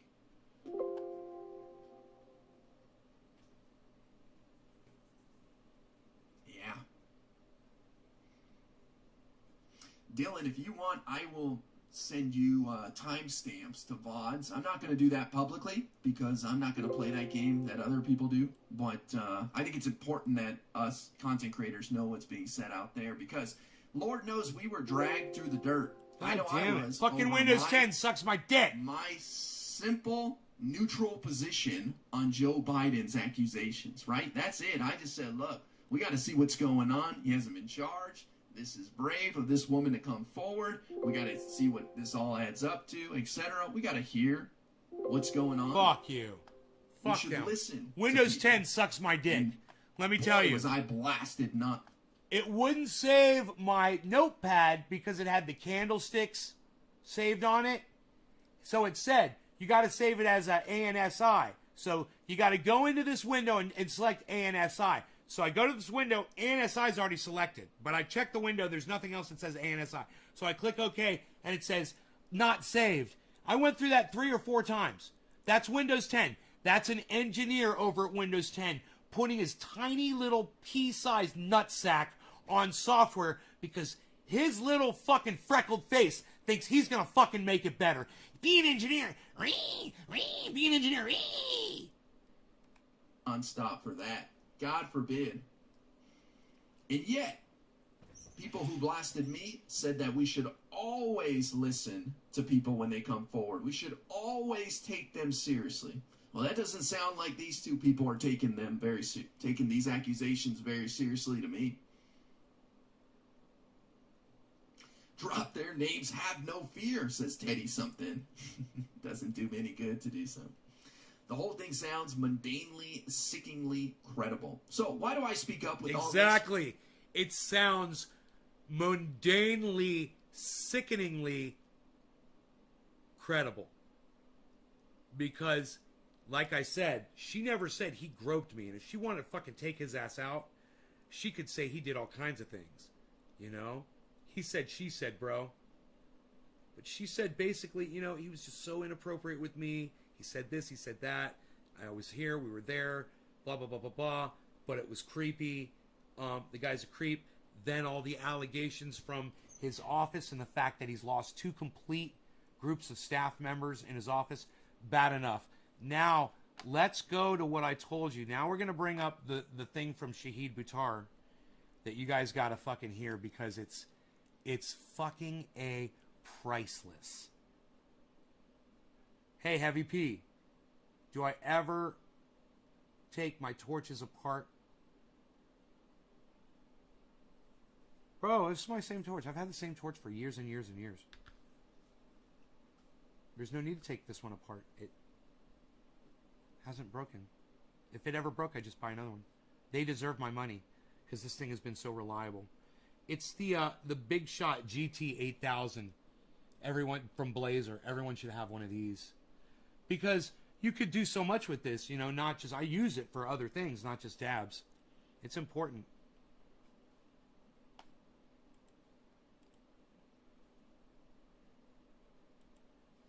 I'm going to retweet that at him. Fuck, what's his name? I'm really important.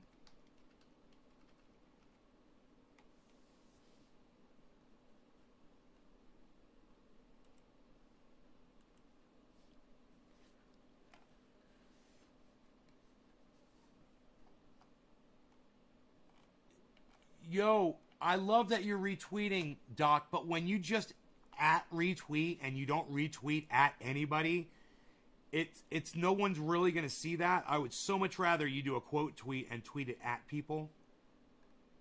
But thank you for the retweet. But, you know, you can always go back to your retweet and see how few people are seeing your retweet, you know?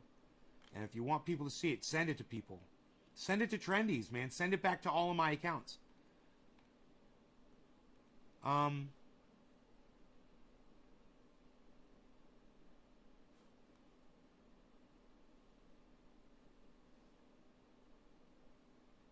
Let me see if I can find this upload that I put up there of the video of Shahid.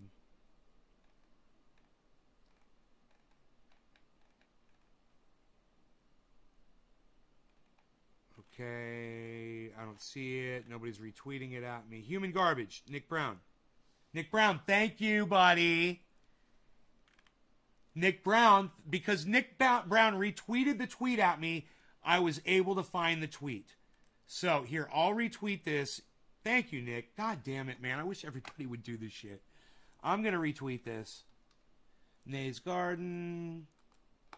At Nay's Garden Show. Okay. At Shader Ben. All of you guys could do this so easily. At Nay _ Trendy. Nay's Garden, Shader Ben, Nay Trendy. Okay, there's one more. At Crypto Cult. RYPT. At Crypto. You could even like copy and paste this. Crypto Culture 420. Up. Crypto. CUL. Crypto Cult 420. Okay, tweet. I wish you guys would do this. I really do.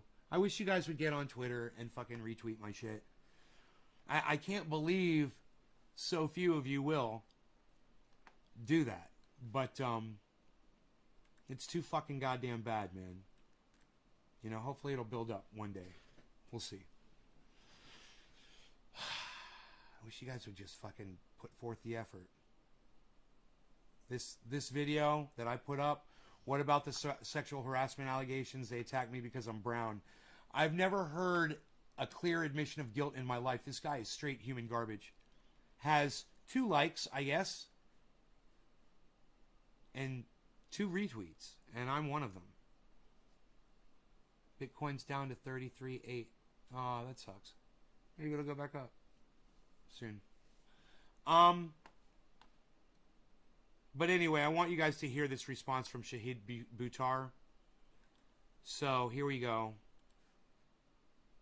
I'm going to destroy Shahid Buttar, as I've done on the show before.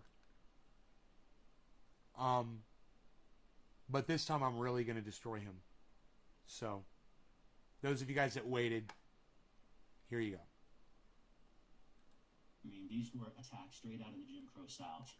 Lies, These were attacks straight out of the Jim Crow South. I want you guys to hear him say that again. I mean, these were attacks straight out of the Jim Crow South. That's how he opens up. So let's address the allegations against you. These were attacks straight out of the Jim Crow South. Dude, I don't know if you've checked lately, Shahid, but you're not black, bro. You're not black. You're not a black man. You don't get to play the I'm a black man card. You don't get to do that. All right? Number one. Number two. When somebody accuses you of sexual harassment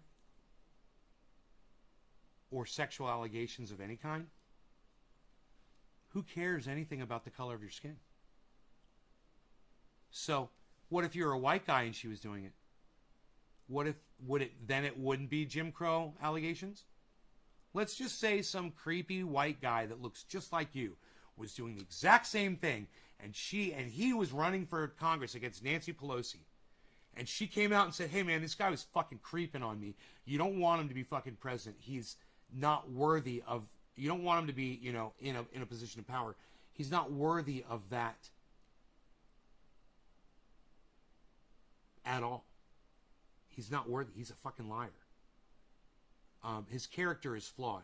And he will look you right in the eye and he will fucking lie to your face. Would that then be a Jim Crow assault? It's just kind of weird because you're not black, bro. I don't know if you've checked lately. Maybe you don't know what Jim Crow laws were. Lies, coordinated, orchestrated lies, supported by local politicians. Coordinated by local politicians? So you're telling me that local politicians helped write her account? They came up with the whole guerrilla poetry meeting, and you walking up to her in a party and cornering her and having a creepy smile. The politicians did that. You're just such a fucking liar. You will literally say anything. So what he's doing right now for the next 2 minutes, he's filibustering so he doesn't have to answer the actual allegations. The question was, and I'm certain, now I didn't hear the question because the idiot fucking cut it off that put this up there. You put the question so at least you can hear the whole fucking thing. Number one, okay? Or number four, whatever point we're on at this point.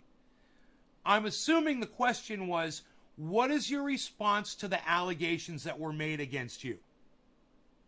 So far, he hasn't responded to any of the allegations that were made against him. The allegations are, you were sexually harassing me, you came up to me at a party, you cornered me, you rubbed against my breast, you gave me a creepy smile, you said that I should be fucked, you were asking people around in a house after we got back from a party if there was anybody who would fuck me, you made the comment that you would fuck me, that if you were available. These are definitely harassing comments. Let's talk about that. What did you say? Were you there? Are you going to address those points? Oh, no. Be connect! No, he's not going to address them at all. I'm sorry, Rogi. We're doing Be Connect! I'm sorry, buddy. 1 second, let me close this door really fast, guys. Man, I feel like going on a second mug of Covfefe because I'm about to eviscerate this guy. And I think the Covfefe's just going to, be brain lubrication, son. You know what I mean? I need some brain lube.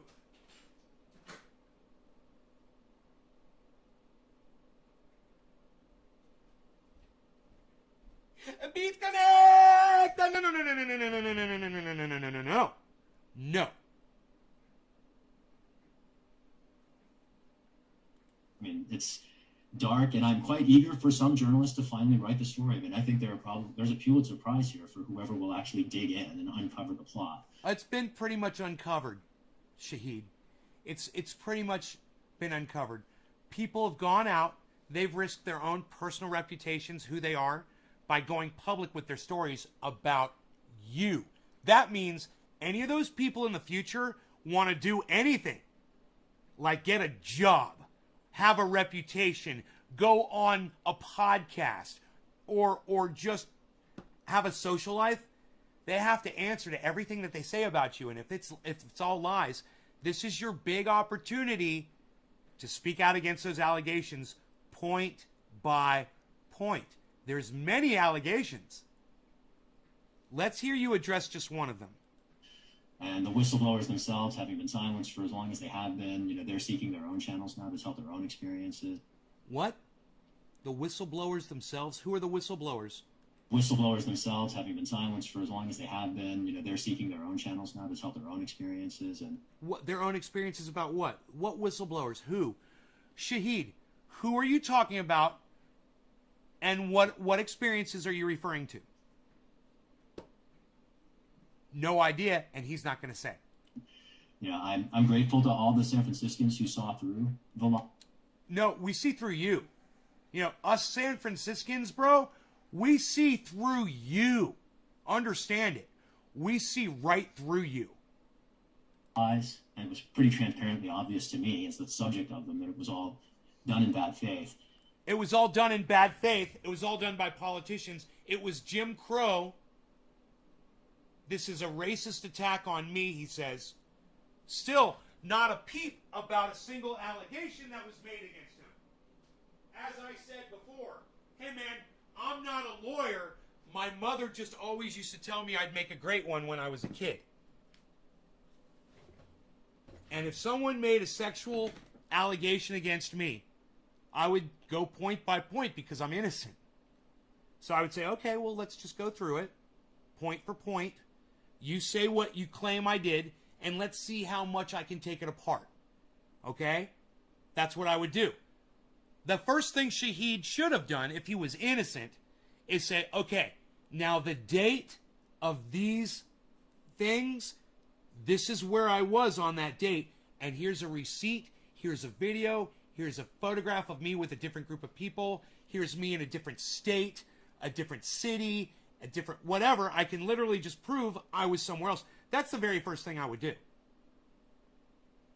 The second thing I would do is say, produce one witness that can put us together, or a photograph.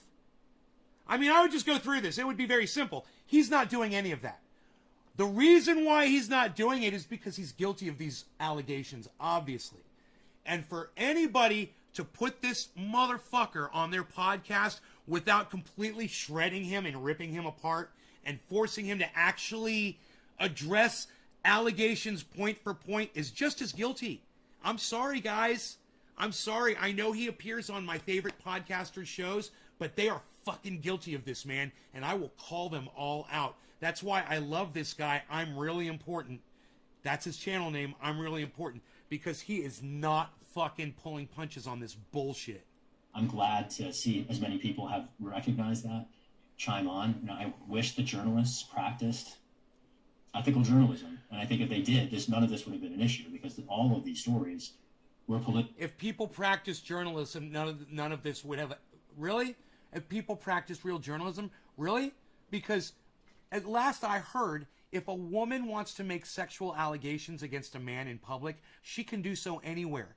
And it doesn't matter what the journalism is behind it. It doesn't matter where that story appears. It doesn't matter if she tweets it. It doesn't matter if she goes out on a street corner and with a bullhorn and screams it out in traffic.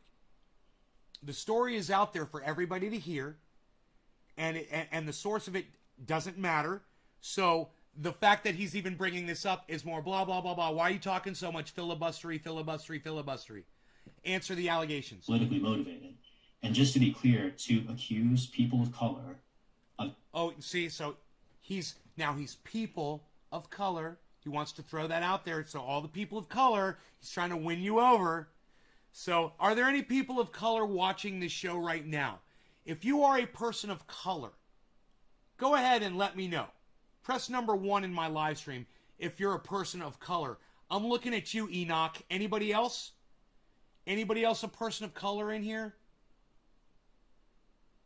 Who's a person of color in here?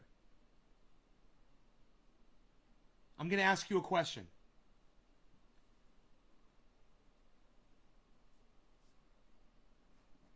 Are there any other people of color in here? Come on.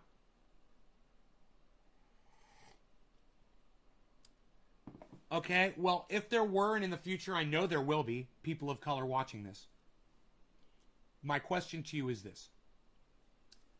Do you feel attacked by the sexual allegations against him?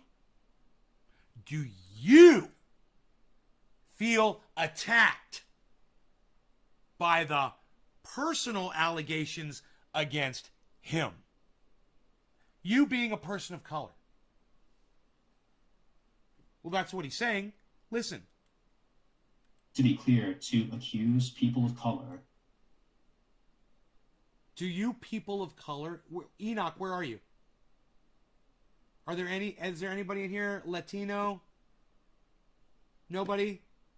No people of color in here at all? Somebody from...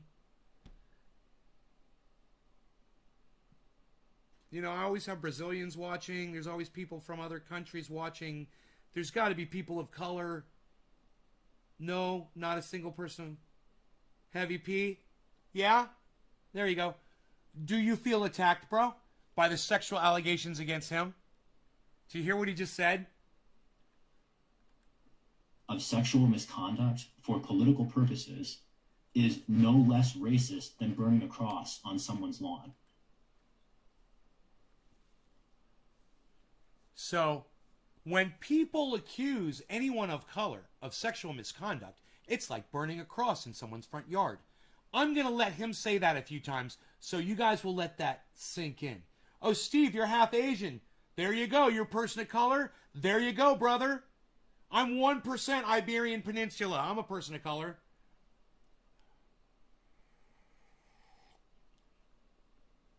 I don't even know what that means. I don't know what the Iberian Peninsula is, but I think I'm 1%. Anyhow,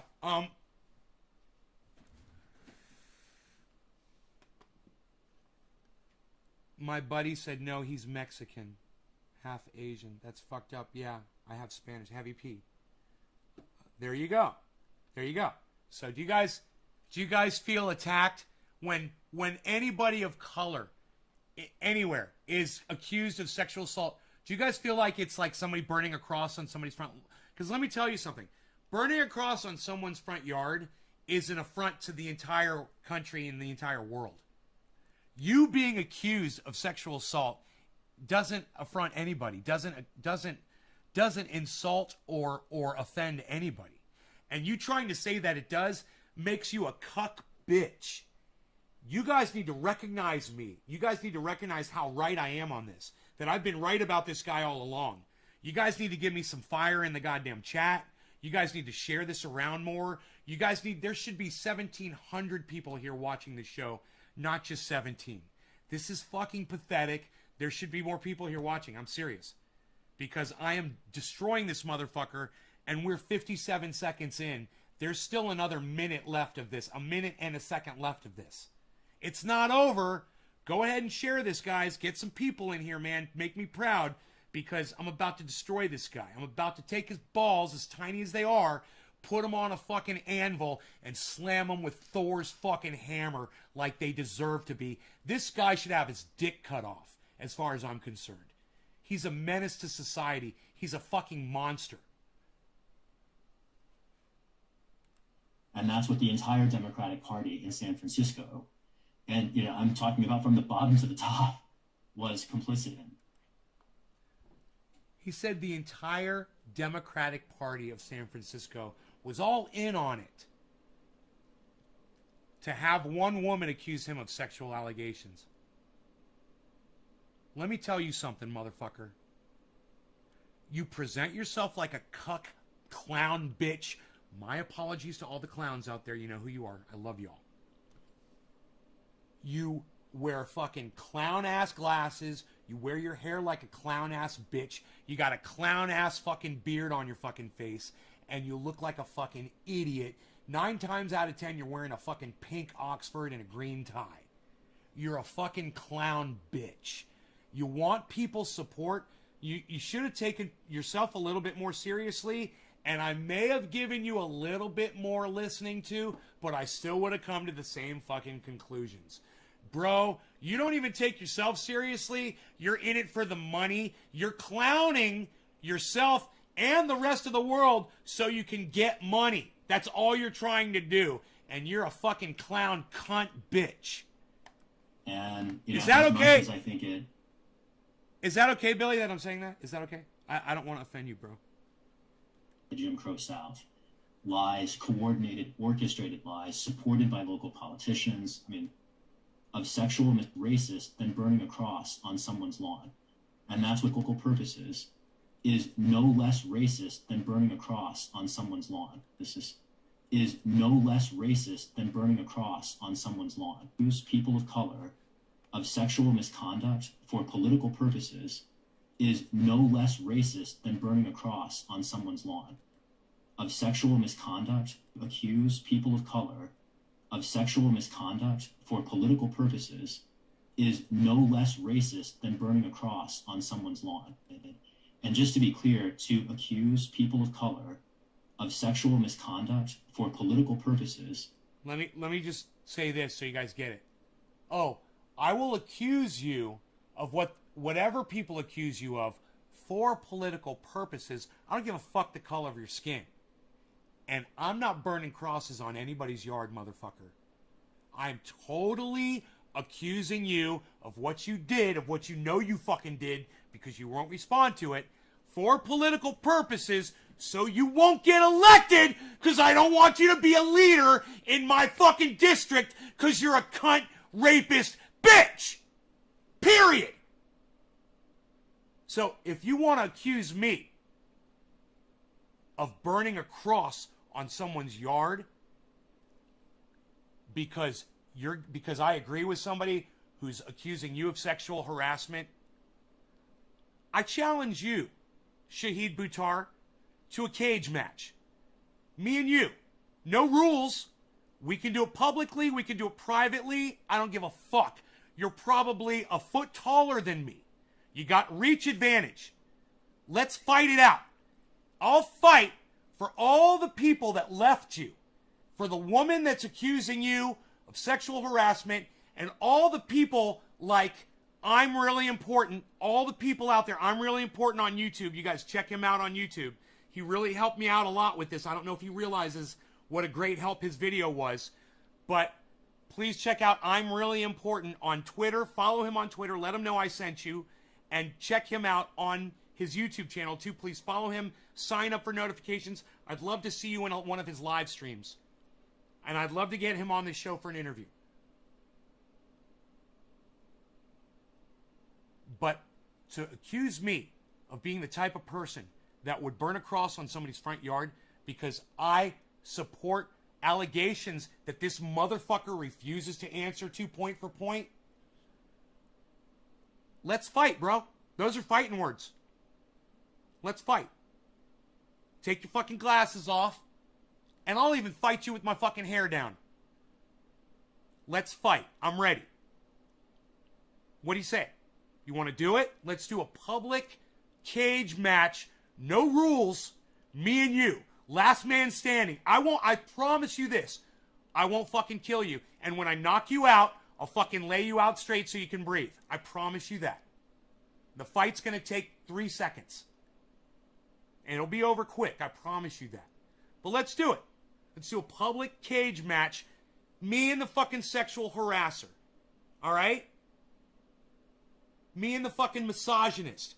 Okay? Me and the douchebag who uses his own skin color as a shield to protect him against what he knows he's fucking guilty of.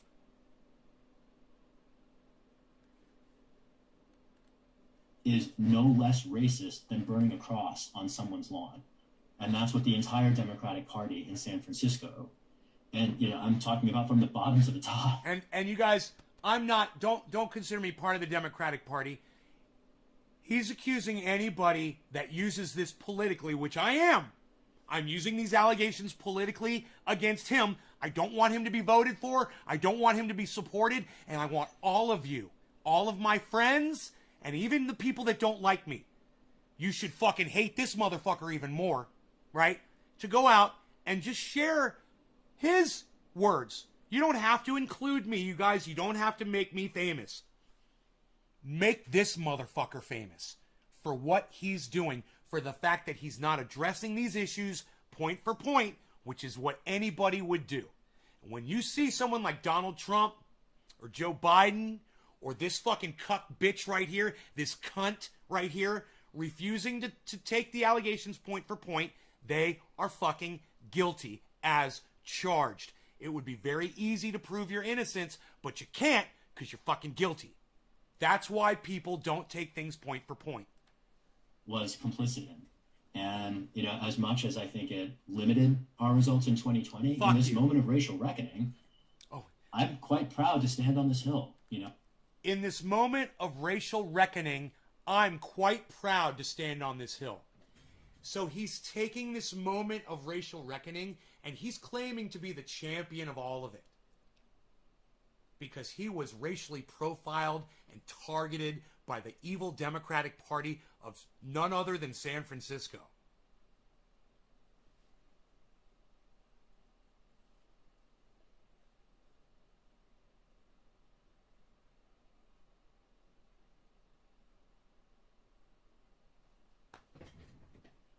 I just want to let that marinate for a second. He's claiming to you right now that he should be the face of racist inequality in America. He's trying to use sexual allegations as a ladder, as a political weapon to win his war against his opponents.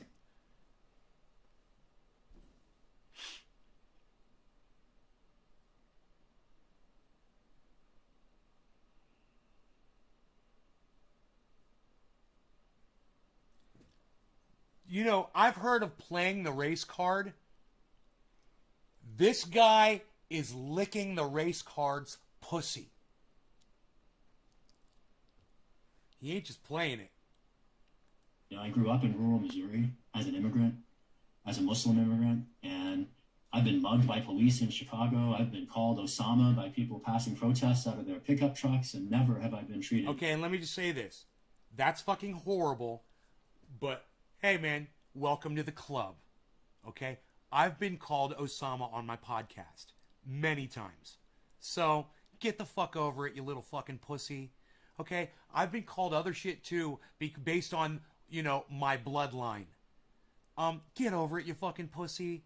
Get the fuck over it. Don't use this as as some kind of a trump card. You are literally, and when I say trump card, I literally mean a Donald Trump card.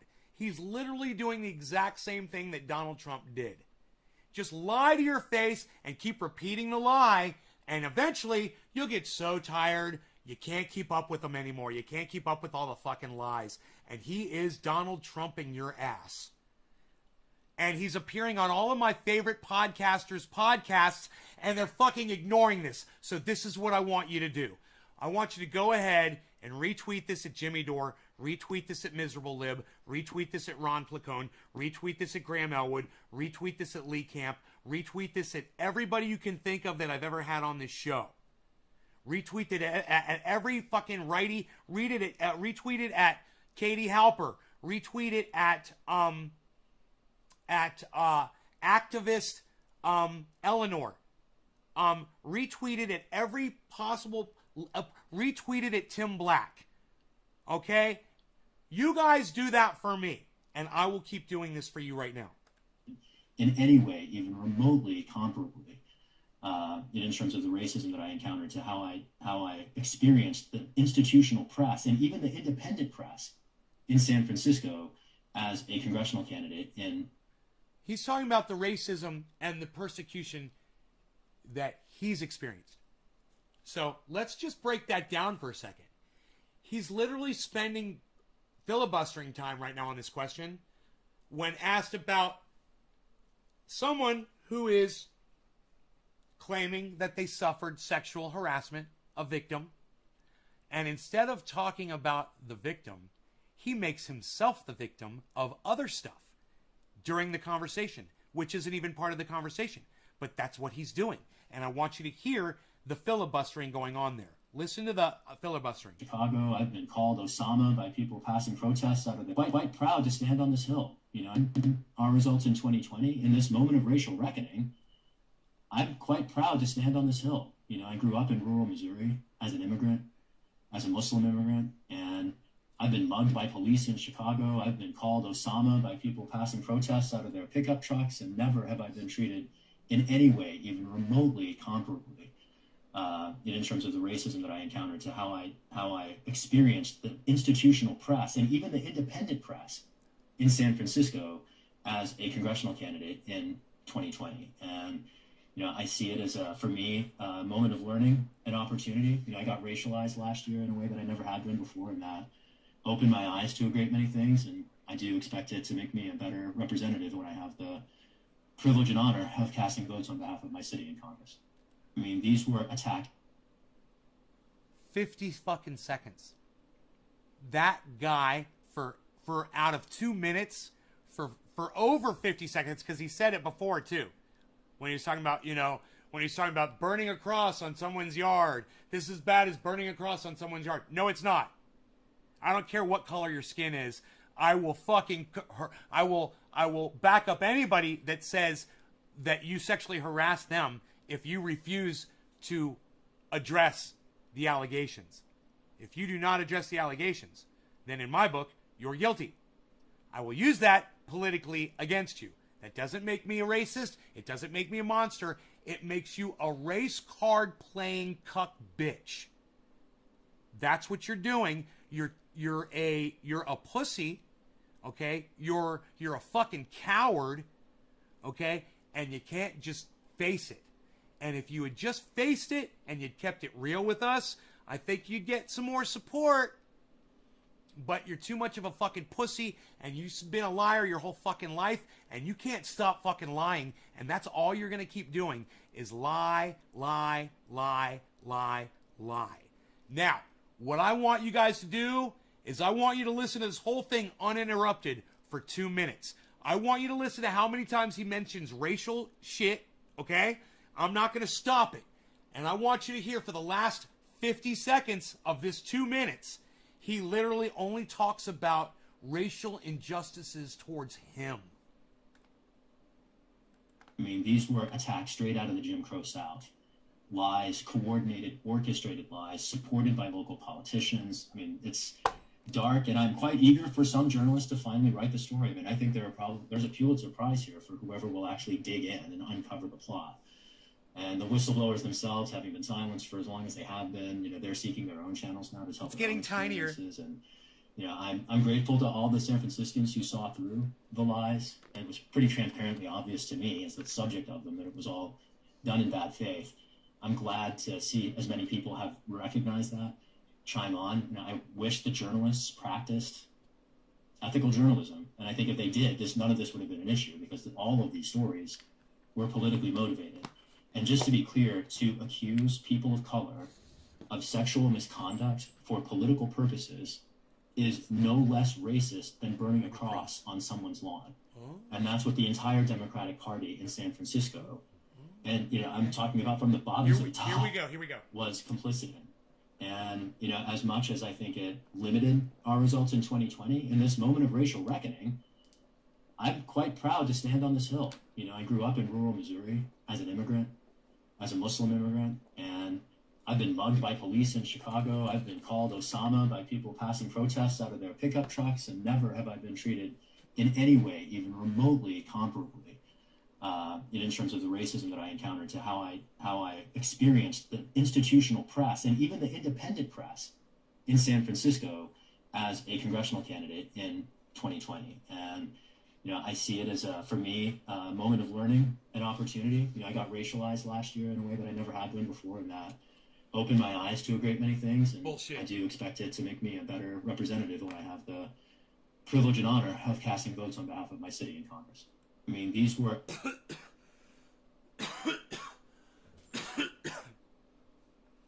I'll get this motherfucker off my screen. I know you guys can't stand the sight of him like I can't.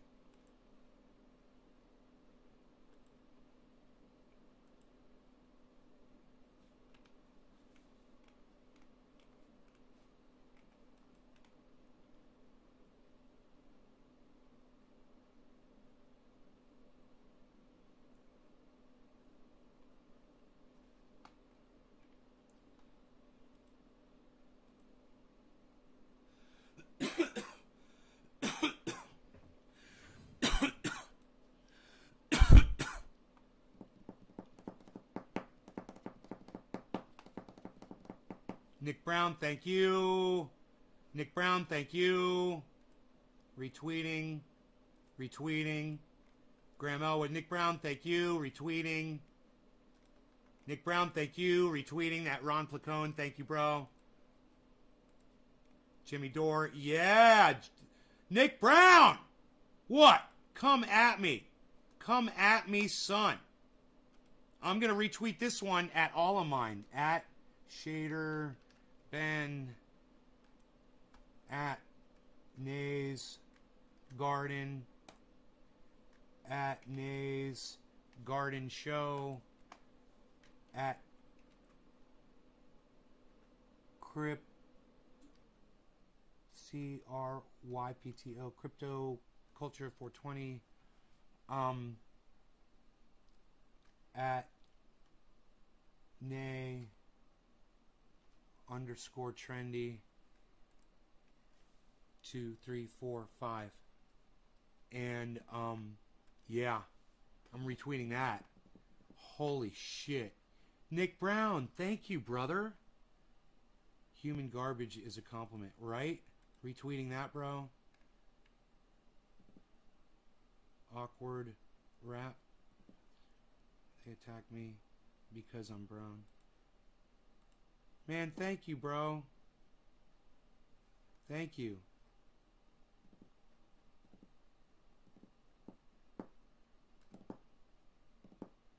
Thank you so much, brother. That's 2 hours, guys, that we've been live. I think we'll leave it at that, okay? You guys are fantastic. I love you guys. Go ahead, please get on Twitter, guys, and please share this video out there. People need to know that Shahid Buttar is a piece of garbage. He will not respond to these allegations. He's a piece of fucking garbage. Okay? He's guilty. Guilty people act guilty. Guilty people come up with excuses. Guilty people blame other people. They blame racism. They blame the race card. It's not, he's not even black. He's blaming Jim Crow style laws. You know, he doesn't even make sense. And the people that just think he's beautiful, they're letting their hatred for Nancy Pelosi cloud their reality. Wake up, guys. Don't let your hatred for Nancy Pelosi cloud your fucking reality, guys. I hate Nancy Pelosi too. She's gonna be dead soon. She's so pumped full of fucking wax. She ain't got long, man. Trust me, we don't need to replace her with a fucking douchebag liar that's only going in there to make himself wealthy. Trust me. That's the only reason he's going in there. He's dirty as fuck. You guys, I'd love to see Shahid Buttar's credit report. Yeah, hey man, let's just start with that. What's your score? What's your fucking credit score, Shahid? Let's see what kind of person you really are. Let's see how you repay people who you think you don't ever have to deal with again. Let's see if you stand up behind all the decisions that you've made financially. And if you've been responsible towards people that are strangers to you, that don't matter to you. Let's see how you treat them. Let's see your fucking credit report. What's your fucking credit score, Shahid? I bet it sucks. I bet your fucking credit score sucks. So, hey man, okay, I'm gonna give Shahid Buttar a fucking challenge. All right? Here's a challenge for you, you lying motherfucker. Here you go. Prove me wrong, because if somebody on Twitter picks this up and it goes viral, or at least hundreds of thousands of people see it, you're done. You're never going to be able to run anywhere ever again. And I'll make sure of it. And I'll make it my life's fucking work, you motherfucker. I'll make it my life's work. Watch me destroy you. So, I'll give you this challenge. All right, Shahid? Here you go. Here it is. Let me pull up my cell phone here.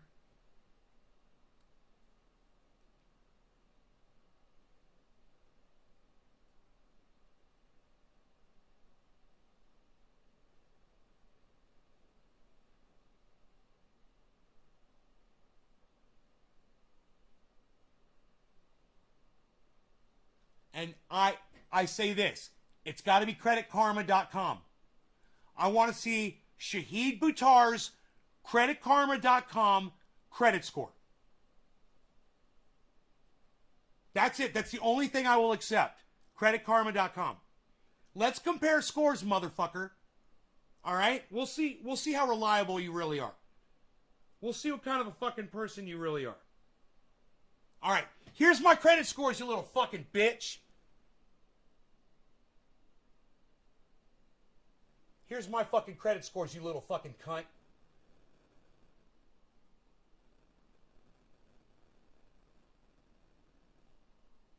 All right? Let me see how honest you are with the people in your life that don't matter. And then we'll see if you really give a fuck about the people who do. But let's start here. Let's just see what kind of a person you are. You fucking little cunt bitch. I challenge you. Post your credit score. Let's see if you're the kind of person who can be trusted. Let's see if you're the kind of person who we could take at their word. Man, I wonder what Donald Trump's credit score is. Okay, Google. What's Donald Trump's credit score? I found these results. But you won't show them because some fucking stupid cuck bitch engineer has broken my fucking Google, so when I Google shit, it won't come up anymore. Some stupid cuck bitch engineer. Write it down.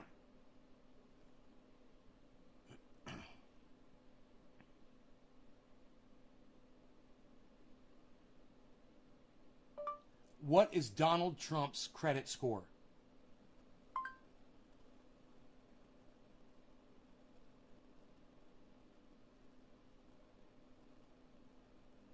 Oh.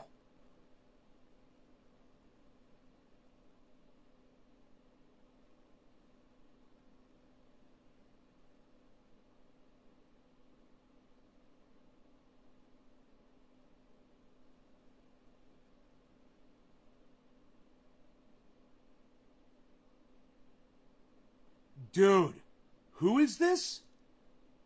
247sports.com?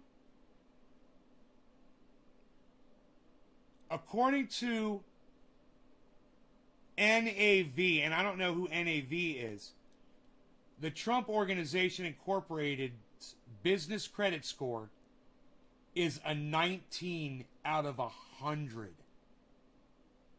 19 out of 100.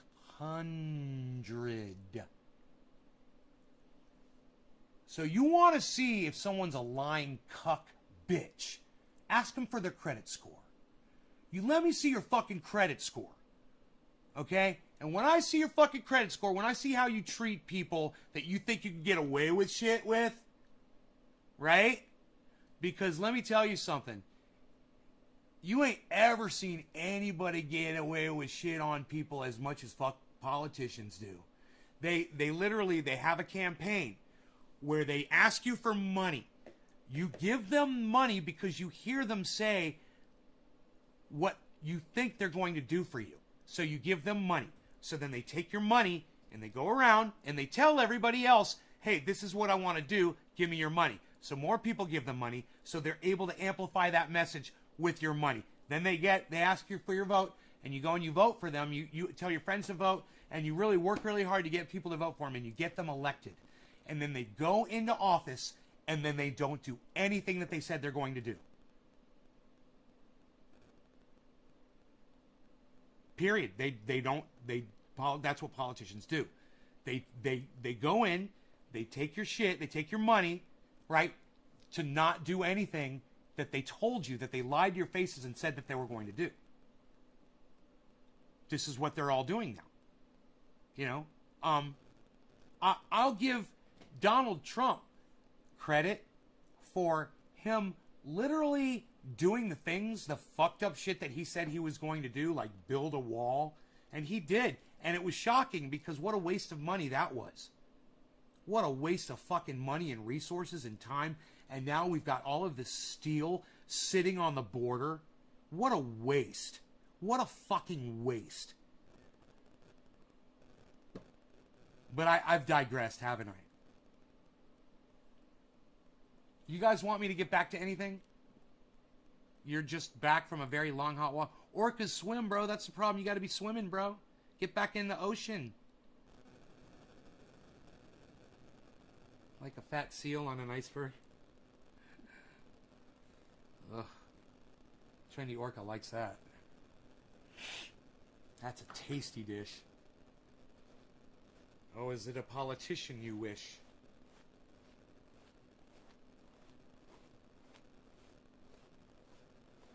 I know, you're in freaking Kansas. You got the ocean, bro. You're orca, bro. Orca brings the ocean wherever he goes, bro. You're swimming right now, bro. You're swimming right now, bro. You're swimming right now. Best mosquito medicine, trendy paint oil. Living here in Florida, we need this stuff. Seriously, if mosquitoes make you itch like hell, try penny. Adam Benson. Not just mosquito medicine, brother. It is also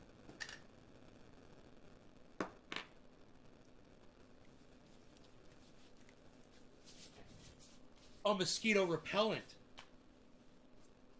And it makes you smell like peppermint.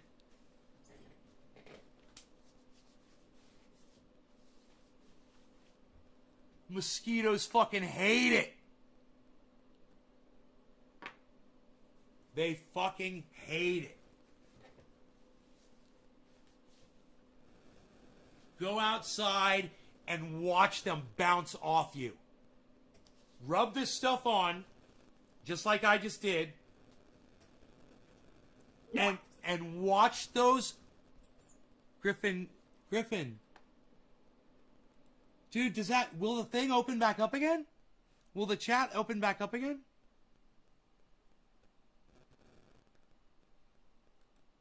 You guys want to try? You guys want to go back into the chat? I think I can open the chat again. Let me see. Holy shit, bro. Restream chat. 7 of you. There's 6 of us can fit in there, I believe. Or 6 of you and 1 of me, I believe.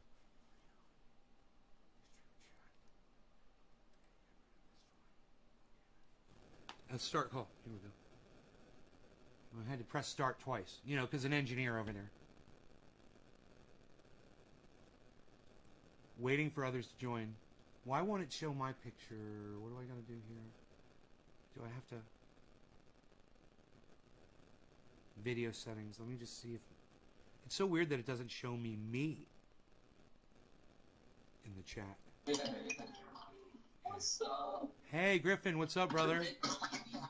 Trendy. We have a fully clothed Griffin today, everybody.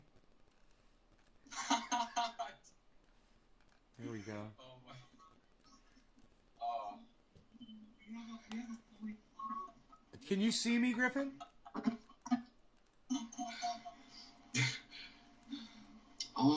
I can. I don't think I can see you. Okay. I think you have a fingerprint. There might be a fingerprint on your camera lens. Nick Brown, what's up? Nick Brown. Nick Brown's actually got his name today. You got your name. Boom. We got Josh. Josh, what's up, Josh? Josh G. Yo, Josh G. Yo, Josh G. What up? What up? What's up, son? AG. golf cart. Hell yeah. Look at you. You're out in the garage? I'm jealous. I want to be in my garage right now, man. Ah, garage life.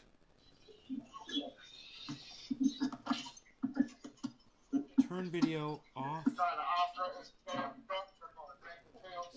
Share screen. Let me see this. Share screen. Oh, I got different screens I can share here, but not me. Hey, y'all hear a lot of background noise? Yeah, it's okay. I think it's Griffin's mic. Griffin, can you turn your volume down on your speakers? And I'll turn my volume down a little bit. I'm in my dump truck. I may have to put on my, No. It's me. It's me, bro. It's me. Hold on. Let me turn my shit down. Hold on. Let me just turn my volume down on my speakers a little bit. It's going to help a lot. Everybody just turn your volume down a little bit. It goes a long way on your speakers, what you're listening to, because what we're hearing is the sound of us coming back through your microphone. So if you turn that volume down just so you can hear it, then your microphone probably won't pick it up. And right now I think it worked, right? We're good?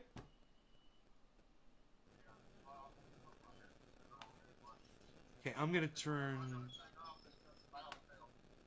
up a little bit louder. I'm going to leave this up so I can get to it. All right, now, in order for y'all to see me, man, I don't know. It's kind of weird.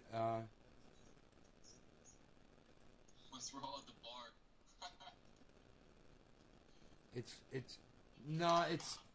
It's because I'm not full screen. That's what it was, right? If I make myself full screen, will I appear in there? No, it doesn't see me. It's just showing Griffin. Oh, that's weird. I don't understand it. You gotta work yours out. Yo, Griffin, are you smoking, bro? Show you what I got. My Illy Dell. Oh, you got the illy going. Illy. Chili with the illy. Josh just said, fuck horseflies.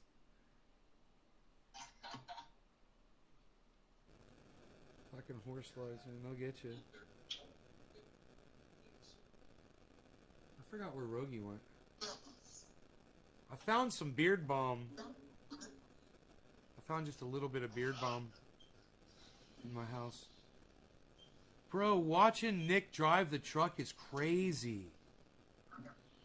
Oh my god, we get to see Nick driving the truck finally. This is the best shit ever. Y'all didn't see me dumping just a minute ago? I didn't know what you were doing. Oh, hell. Man, it's the first day I've been able to work in the past week since last Saturday. Kind of sucks, but... I said Rogie's name and he comes over and he wants to fucking come out. There you go, Rogie. This shit right here, though.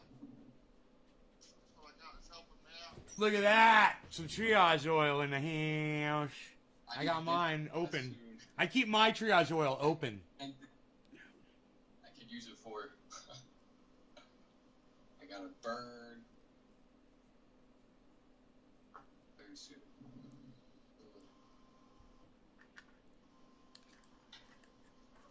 Nick, bro, you can smoke and drive. I wish. Hey, I got my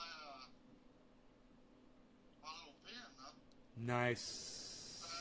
Thing is about that, though. If something was to happen, if I was to hit a damn mailbox or something, a drug test on the side of the road. Yo, Dummy. Dummy Dum. I'm actually getting a mailbox. I'm gonna fail anyway, but I don't want to look blitzed. Dominique.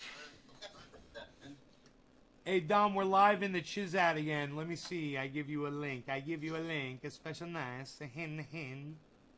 I give you a special nice. A hin. Yo, Griffin, I know what it is. It's the bright light behind you. If you can move over, well, you could just move over. You could just move over a little bit to your left, and try to block the light, and a little bit more. A little bit more. Right there, right there, right there, right there. Just try to block that light, and maybe it'll focus on you. Nah, it didn't work. Yeah, you can pull the blind down. I don't know what it's trying to focus on, bro. It's like everything's out of focus. That's what mine was doing yesterday. Bro, Nick, you're hey, there's Trendy Orca, the Orca. I love my Orca. Nick, your screen is hauntingly clear, bro. It is so bad as fuck.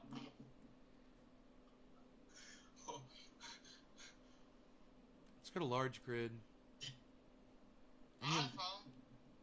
That's how those trucks be sometimes, man. Grid view, speaker view, enter full The screen. lighting's probably good because I got just the light beaming in from the front and everything's Nice one, Josh. dark. Look at that. Griffin's camera is blurry. Griffin, we got to fix your camera, bro. There's something going on. It's focusing on. It's like it's there. There it is. Now it's focused. Now it's focused. Okay. Oh no! You've got your background on blur, bro. You've got your background setting on blur. That's what you have. And then you're in the background. Then you're in the background, so it's blurring you, bro. That's hilarious. I'm so smart. I'm so smart. I'm just doing this all day. It's what I do. I juggle the facts. Look at them. Look at all the facts juggling around. Look at me. You got the background? It's you see at the bottom where it says, where is that setting? Where is that setting at? I can't find it. More? Oh, yeah. Listen, the bottom right. Griffin, at the bottom right of the screen, there's 3 dots that say more. Click on that. Oh, got it. Wow.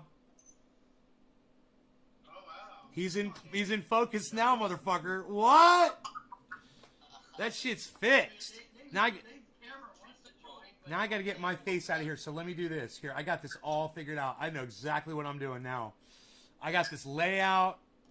So I go here to have about layout, right? Yeah, layout, and I go left side in, Boflow, right side in, Boflow, top down, Boflow. I like to say Boflow. That sounds like a fun word to say. Boflow. I like to say it. All right, so there we go, man. I wonder if I could zoom the whole shot in. God, that would be cool. Is there a zoom for the whole shot? I don't know. I've never seen that before. I had to go grab my charger here. I got to plug in. I'm at like 20% battery. I don't see Plug in. anything like that. Transition. Oh, hey. I got a new computer. Is that Nick? Yeah, that's Enoch. That's Nick driving down the road, bro. Live. Fucking love it. How the fuck do you have such a great connection to the internet, Nick? That's cell towers? I don't know. It's fucking cell towers, bro. You're on the highway. And there's cell towers alongside the highway. Trying to get Hey, Nay, I got the same glasses you got. I'm just perfectly looking. Fuck yeah, you do. Like a retard on. No, you don't look like a retard in those. Are you crazy? Those are cool as fuck. You look great. I love them. I love those damn things. I got the vision, the driving glasses, so like street signs, they glow. Kind of wild. Hell yeah. I'm gonna turn up the volume here. Just You know, man's got big balls and he can wear purple glasses and still look badass. there you go. Fucking from Trendy Orca himself. That's right. The Trendy Orca has spoken. Trendy Orca, you know what I recommend for you, bro? I recommend one of these on the sink in front of you. That would be cool. No, put a candle there to light up your face. You know? Let me go grab one. You got one? Oh, that'd be great. We'll have like one candle power of light on his face. It'll be more than what he's got. Yeah, that's right. Great motherfucking orca. Trendy motherfucking orca. What? Yeah, that's right, son. Oh, I'm gonna crack it all up so bad. Enoch, I gotta have shades on with this Texas sun. Hey, he was a dump truck. I hope I don't make you crash. That would be bad. Reminds me of that song by Led Zeppelin. Standing in the noonday sun, trying to flag a ride. People go and people come, see my rider right by my side. That's a great fucking line. It's fun. He's out having fun. That whole song's just about like enjoying the day. You guys ever heard that song Out? It's Out on the Tiles, which is funny because he's not out on the tiles, because I believe out on the tiles, doesn't that mean that you're kind of down in the dumps or something? He's talking about as I walk down the highway, all I do is sing this song. He's all like happy. The whole song he's like happy. Can you guys see my face? Do we see your face? Yes, the candle's working. Oh yeah. Oh my god, dude, it's working amazingly well, bro. Bro, hold the if you hold the candle a little lower, it'll work even better. Yeah! Yeah! Look at you. Who's this? Who is that? It's the orca. Trendy motherfucking orca. Shut up, it's the orca, yo. You're very good. Yes. Oh, I got this thing locked. That's why I can't move it. Okay, here we go. The chat. I'm swimming through Nate's garden shack. Fuck yeah, bro. Fuck yeah, bro. Looking for a fat blubbery seal. Fuck yeah, bruh. Fuck yeah, you are, bruh. I'm gonna do a bong rip, bruh. I'm doing a bong rip, bruh, because I can see you, bruh. Cheers, everybody. Nick, Billy Valentine is asking if you've ever driven on an ice road. Well, who just changed the mode? On an ice road. Forget that. It's crazy. Look at that. Who just changed the mode? I've driven in ice, but I don't know ice road truckers now. Who just changed the mode?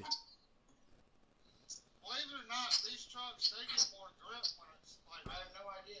icy. It's weird. Who changed the mode? Mode on. Dude, put the fucking mode back, you motherfucker. We can't see everybody anymore. That's why I don't do that. Whoever did it, put it back. That was working for me.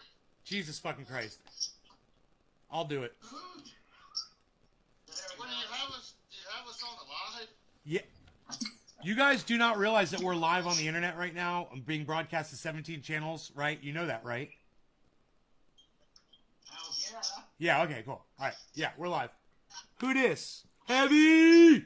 Heavy P! Heavy P! What? What? Heavy P, you gotta unmute. You gotta unmute yourself, bro. There's a little mute thing at the bottom left. There you go. You got it. Right there. Heavy P! Okay. What's up, son? Ah! I fucking love this, man. This is the best. Hey, we're still in together mode. Yeah.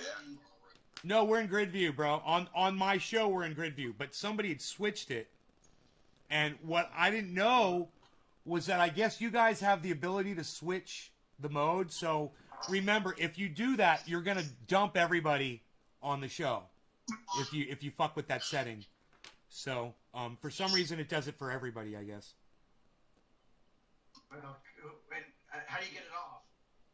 I turned it off. It's top right where it says together. It says together mode, and just select grid view. Well, that's what I've got it on. You could select any view you want, but it's gonna switch it for. I guess it's gonna switch it for me on the live stream when you did that, because they don't. I guess they don't realize that we're literally using this in live situations. You know, because there's some engineer somewhere that works for Windows 10 that figured, hey man, when someone changes the mode for themselves, it should change for everybody regardless of the situation, because I'm an engineer and I know better than you, and I've got a tiny nutsack and I want to put my nutsack on the fucking software and make it suck dick so I can be remembered forever for having fucking sucking everybody's dick. Okay. How's that nice, relaxing drive going, Nick? Look at the smile on his face. Nick's got a big grin on his face. He's driving down the road. As I drive down the highway, all I do is listen to Nays Garden. Gas road. Hey, can I eat that engineer, please? What's that? Can I eat that engineer, please? You want to meet the engineer? Oh, me too. I want to eat him. Oh, you want to eat him? Yes. A tasty snack for Trendy Orca. A tasty snack indeed. Right. I'm a rabid training orca, okay? I got rabies. Dude, wait, everybody. It literally says 6 of 8 in the call now. So maybe there is no limit to how many people can join. Because remember it was saying 6 of 7 yesterday. Now it says 6 of 8. So, hey man, maybe we can have a whole bunch of people in here. There's just not people that are joining, I guess. Which is fine. But you guys should join. Karen, yeah, you should join. Everybody should fucking join. Oh, yeah. You know, all of you should join. We should see how many people we can get in here. All the good rabies. And let me tell you guys, something. Those of you who aren't joining, you're fucking lame. All right? So get off your lame asses and join the chat. Come have fun with us. You know you want to hop in here and smoke on a fucking Nays Garden show. You know you do. Oh, there you go. Look at this guy dancing with the bees. All right, Griffin. Griffin, cheers, brother. All right.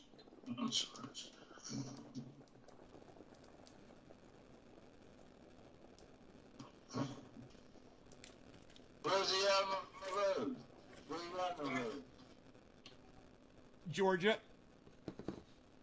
Somewhere in Georgia. Oh, sweet Georgia. Sweet Georgia. Where's he going? Hey, you gotta love a Georgia peach, let me tell you. Oh, yeah. Georgia has some of the most beautiful women I've ever laid eyes on. And you know what that is? Goddamn, who just said that? That's true. Who just said that? That is so fucking true. Georgia's got some of the most gorgeous women I've ever seen in my entire life. I swear to fucking God. Nashville, and fucking Georgia. There is something about the women there that are fucking. I don't know, bro. The women are fucking. It's not, bro. They're beautiful women. They're fucking hot. They're beautiful. It's not the accent. I don't care how they're talking. College, man. There's so many college chicks up there. Oh my god. Oh, God. And I'm gonna tell you, you guys want to know a little known secret? I'm gonna give you another city. You want to see some of the most gorgeous women? Sacramento. Sacramento, fucking gorgeous, and even better, San Diego. San Diego, oh my God, fucking San Diego. Oh, Some rich college girls. bro, and they're sweet and they're nice, and they'll say hello to you, and they'll talk to you, and they're friendly. Yeah, and they're gorgeous, bro. You can actually look at them because they're looking at you, which is nice, you You know? can actually talk to them without them running to a... It's not like an Orlando hoe. Hey, man, you guys don't want to fuck with Orlando hoes. They're fucking cold bitches. They won't talk to you. They won't look you in the eye, and if you look at them the wrong way, they'll dress you down, and then they'll turn around and they'll talk shit about you behind your back. Fucking Orlando hoe. Just staying out of Florida. These girls are bitches. Bro, where you at? Where you at? It's gotta be the humidity or something. Just make some bitches. Heavy P, what city? There's too much sun's drying their brains. Heavy P, I thought you were in Texas. No, I'm in What city? Citrus County. Citrus County? Hour north of Tampa. Oh, bro. You know, trashy Tampa, bro. I mean, hey, if you're looking for a hoe, you're in the right spot, though. Oh, yeah. That's why I'm not there. Oh, man. Fucking Tampa, bro. I mean, Tampa, you know, where the titty bars go much further than titties. I mean, you get a fucking hand job, and it's basically legal in fucking Tampa. It's fucking crazy. It's on one road they have a place that all prostitution can go. It's goddamn crazy.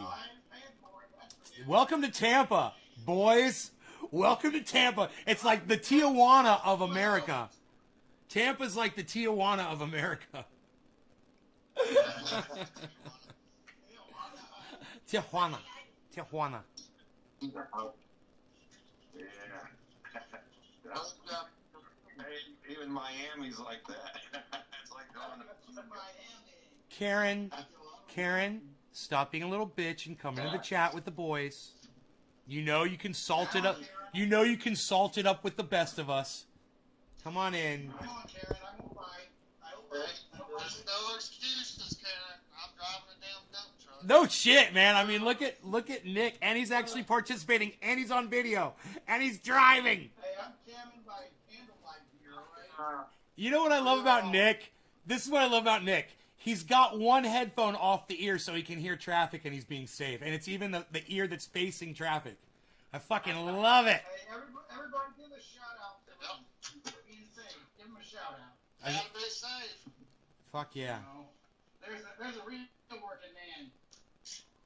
I got sick and tired of turning wrenches, man. 20 years of that shit.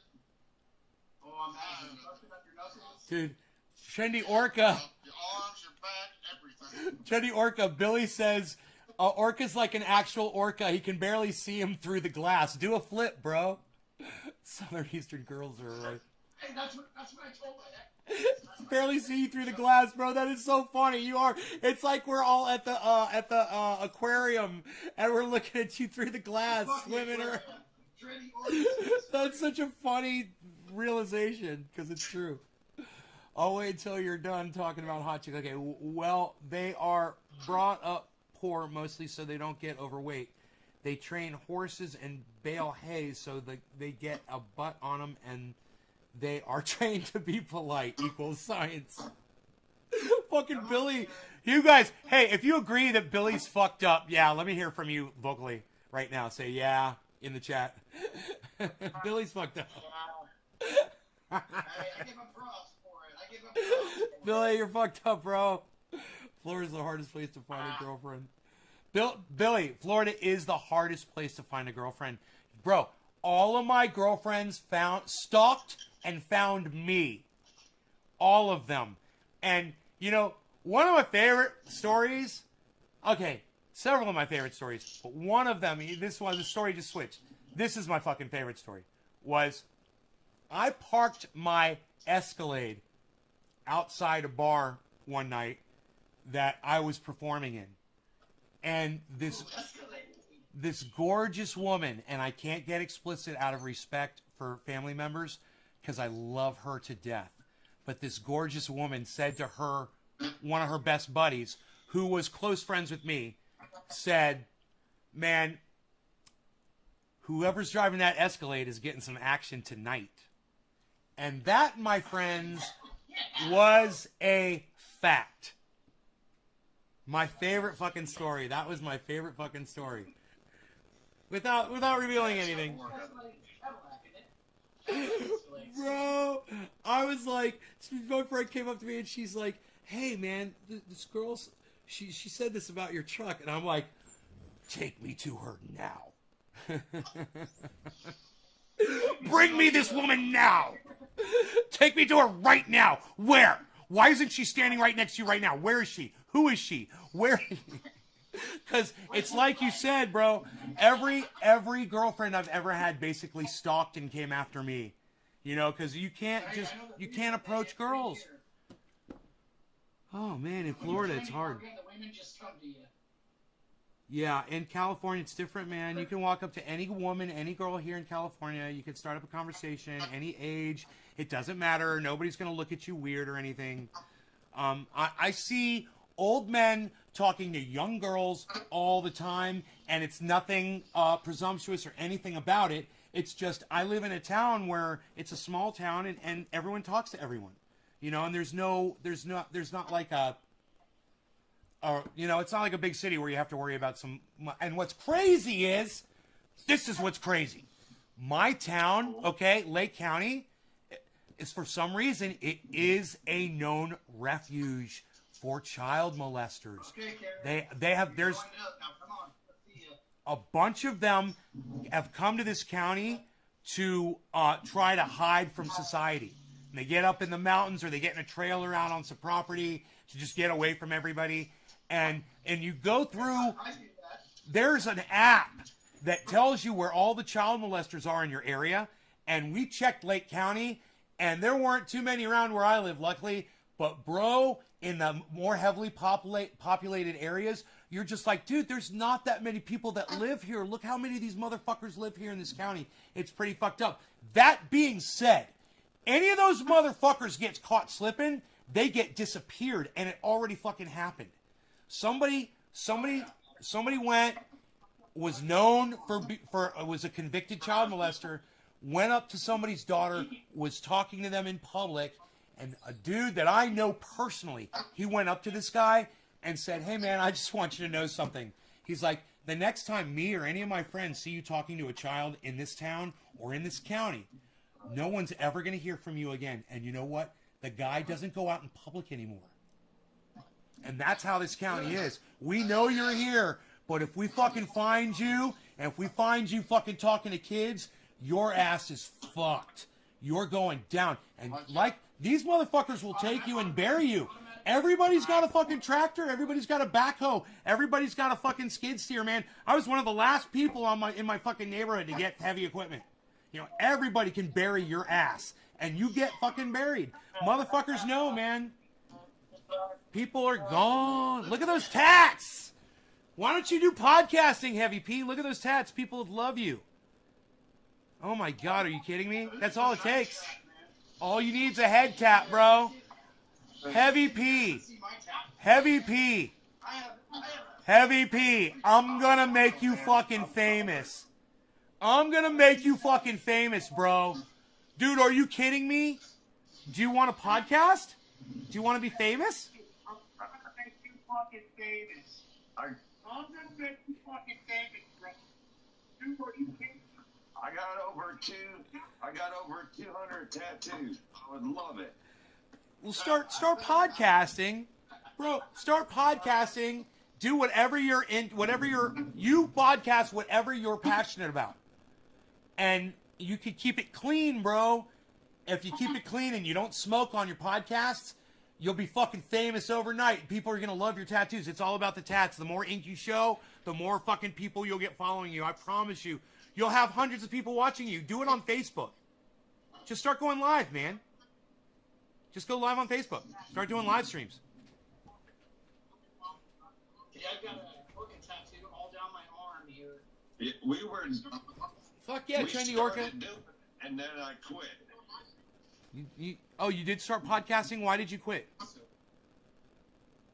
Just because there was no one that wanted to watch. So I was just like, oh well, I'll just. Shit, I'd watch it. What? Wait. I just went to a few people, and it was under someone else's name. Did you ask anybody to share it while you were live?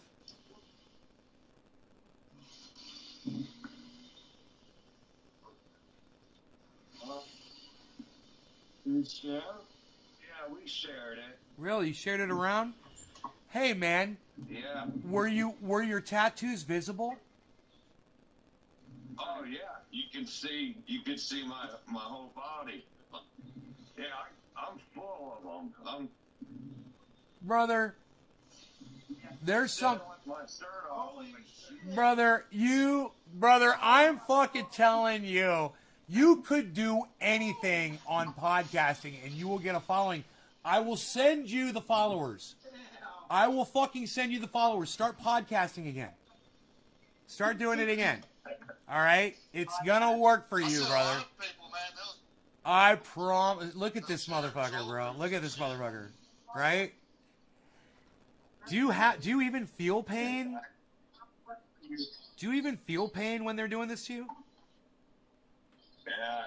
Yeah, he's like, yeah, I fucking feel it. Heavy P! Heavy P! Bro, I'm totally gonna get you podcasting. Billy, how you like that? This is a one of a kind. Huh? Tribal style killer whale. It's beautiful, bro. I love it. Hell yeah, bro. I see it's a tribal style killer whale. I love it.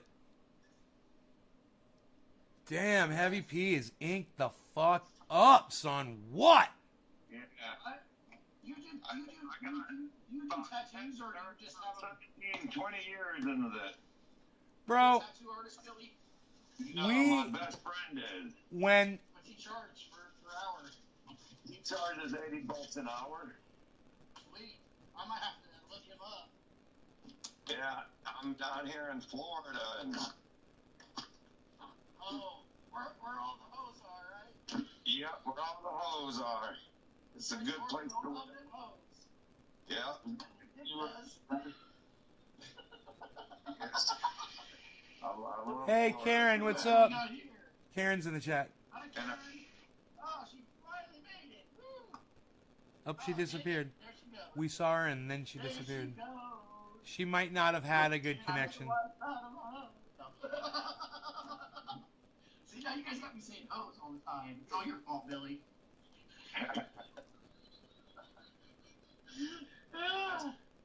That you call them that, and that's what they answer to down here.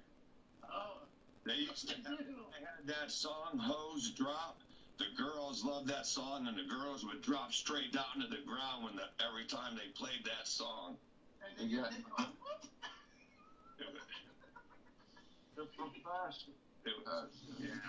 These girls are within 15 minutes. 10, 15 minutes, you can be at home with them. They got it. But you gotta wrap that shit up. Big time. Triple wrap that shit. Oh, yeah.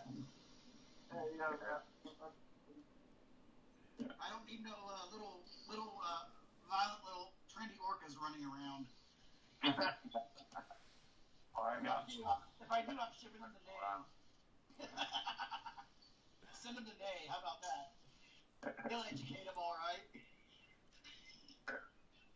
Hey, did you hear that?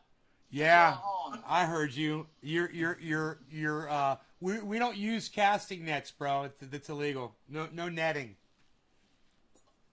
No, I don't have to use a net. No, you're just gonna scare them. I got a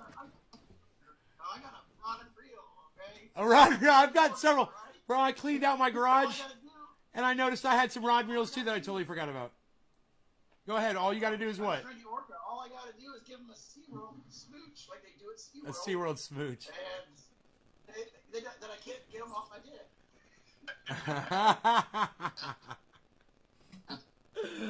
Bro, I was listening to Bong Loaded's live stream yesterday, and he was saying how he used to hang out with all his friends, and he was the only one that had the nerve to walk up to any girl. And when his crew would like be hanging out with girls, and the only reason would be because he would break the ice, and he would be the one. And dude, his live stream yesterday was so funny.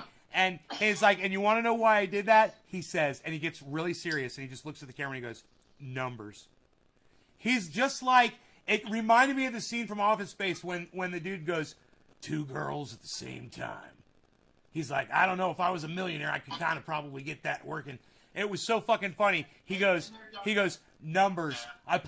Bong Loaded goes, numbers. I play the numbers, bro. He's like, the more girls I walk up to, the more girls I talk to, the more chances I have of getting with one of them. He says, and hey, you got to practice on the ones that are ugly. He says, you got to practice on the fat ones. He's like, hey, you might end up having sex with one or two that you know, or you might have to turn them down and say sorry. He's like, but that's the worst thing. What's the worst thing that's going to happen?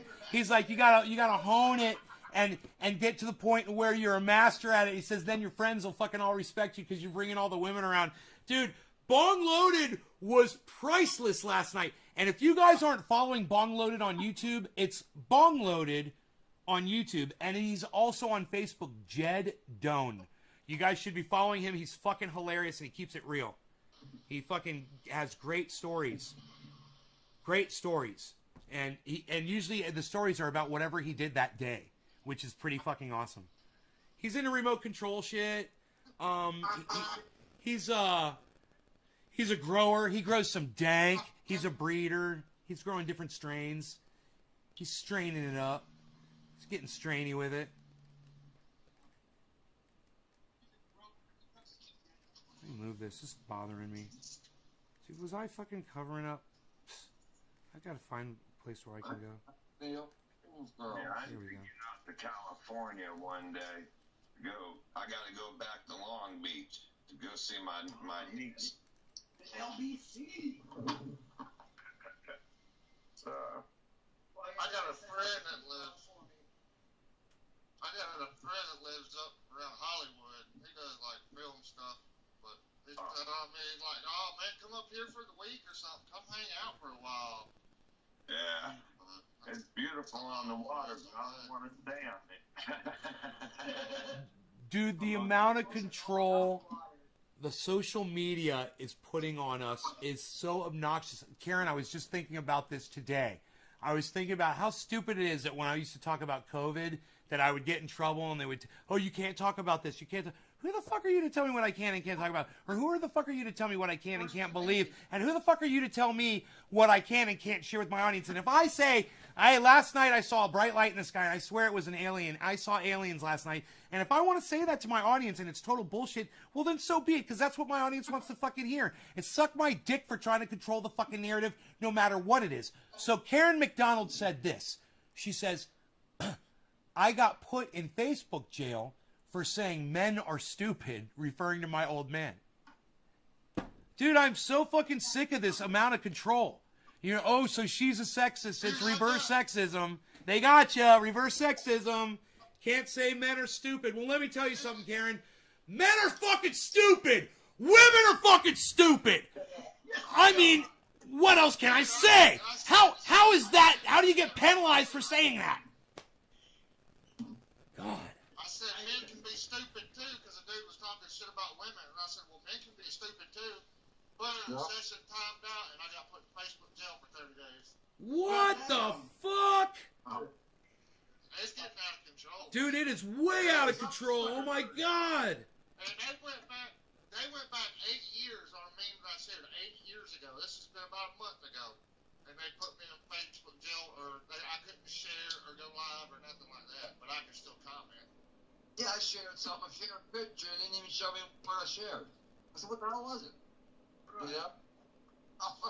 They did that to me many times. They would, my page would be locked up, like they would lock it, and they would never, they'd say, oh, it violates the community guidelines, but they'd never tell me what it was. Because I never shared anything inappropriate or anything. I wouldn't do that. So fuck Facebook. Some bitch doesn't want to see your page, then don't look at it. You know, just pass by. Yeah, cool. I don't like your page, I'll just pass by it, that's all. Exactly. That's how a normal,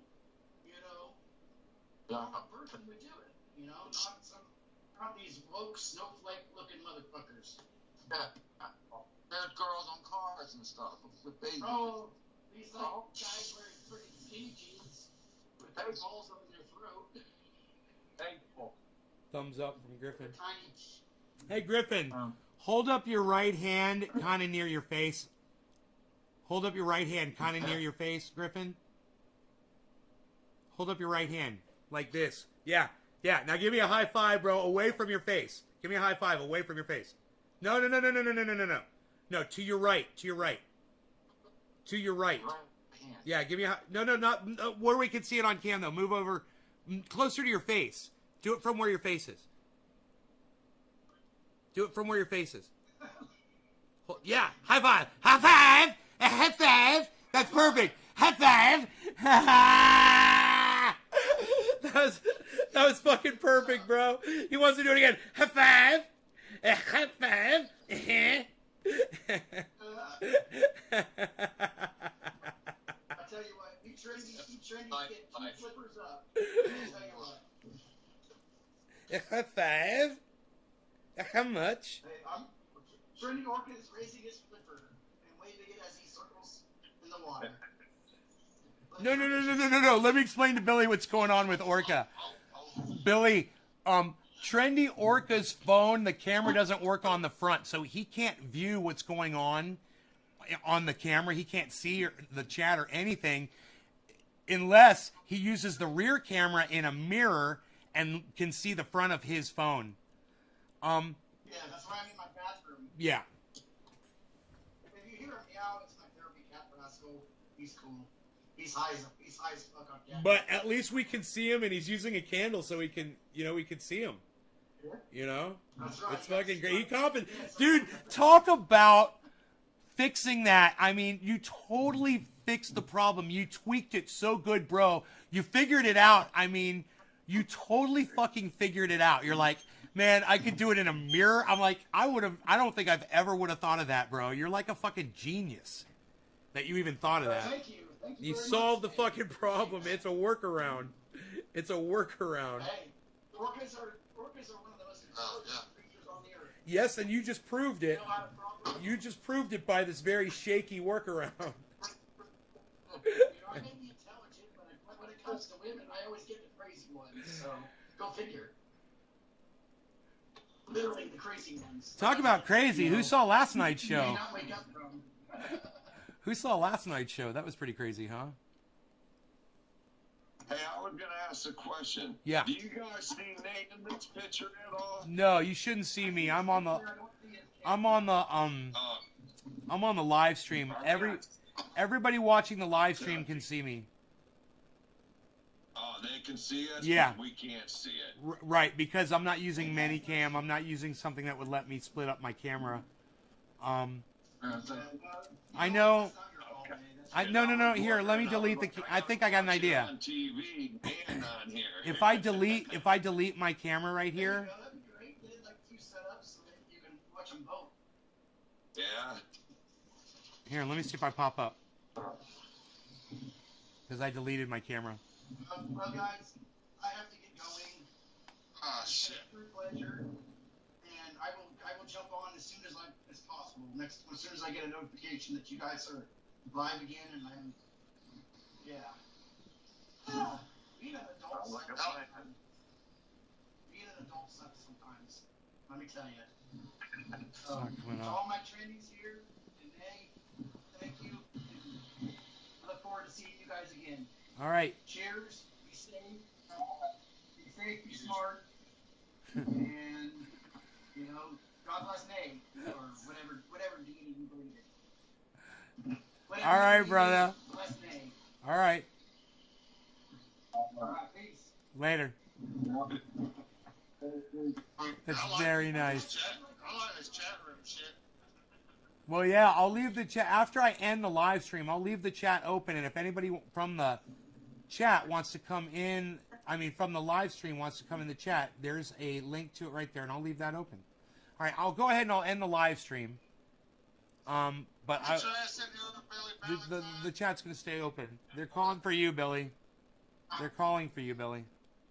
All right, you guys take care on the live stream. Love y'all, and I will see you. 3-hour show. Do what now? Who's putting the content up there on the YouTubes? I am, and I've been doing it for over 10 years. So if you appreciate that, go check me out over there on Twitter, man, at all 5 of my Twitter accounts. You'll find them. They're all chained together now because I keep retweeting all of my accounts on my tweets. So just find one of my tweets where I've retweeted to all 5 of my accounts. Find them all and support me across all 5 of them. Thank you so much, guys. Love y'all. Bye. Here's 20 seconds of us all waving goodbye. 20 seconds. Look at that. That's cool, man. It was cool. All right, that's awesome.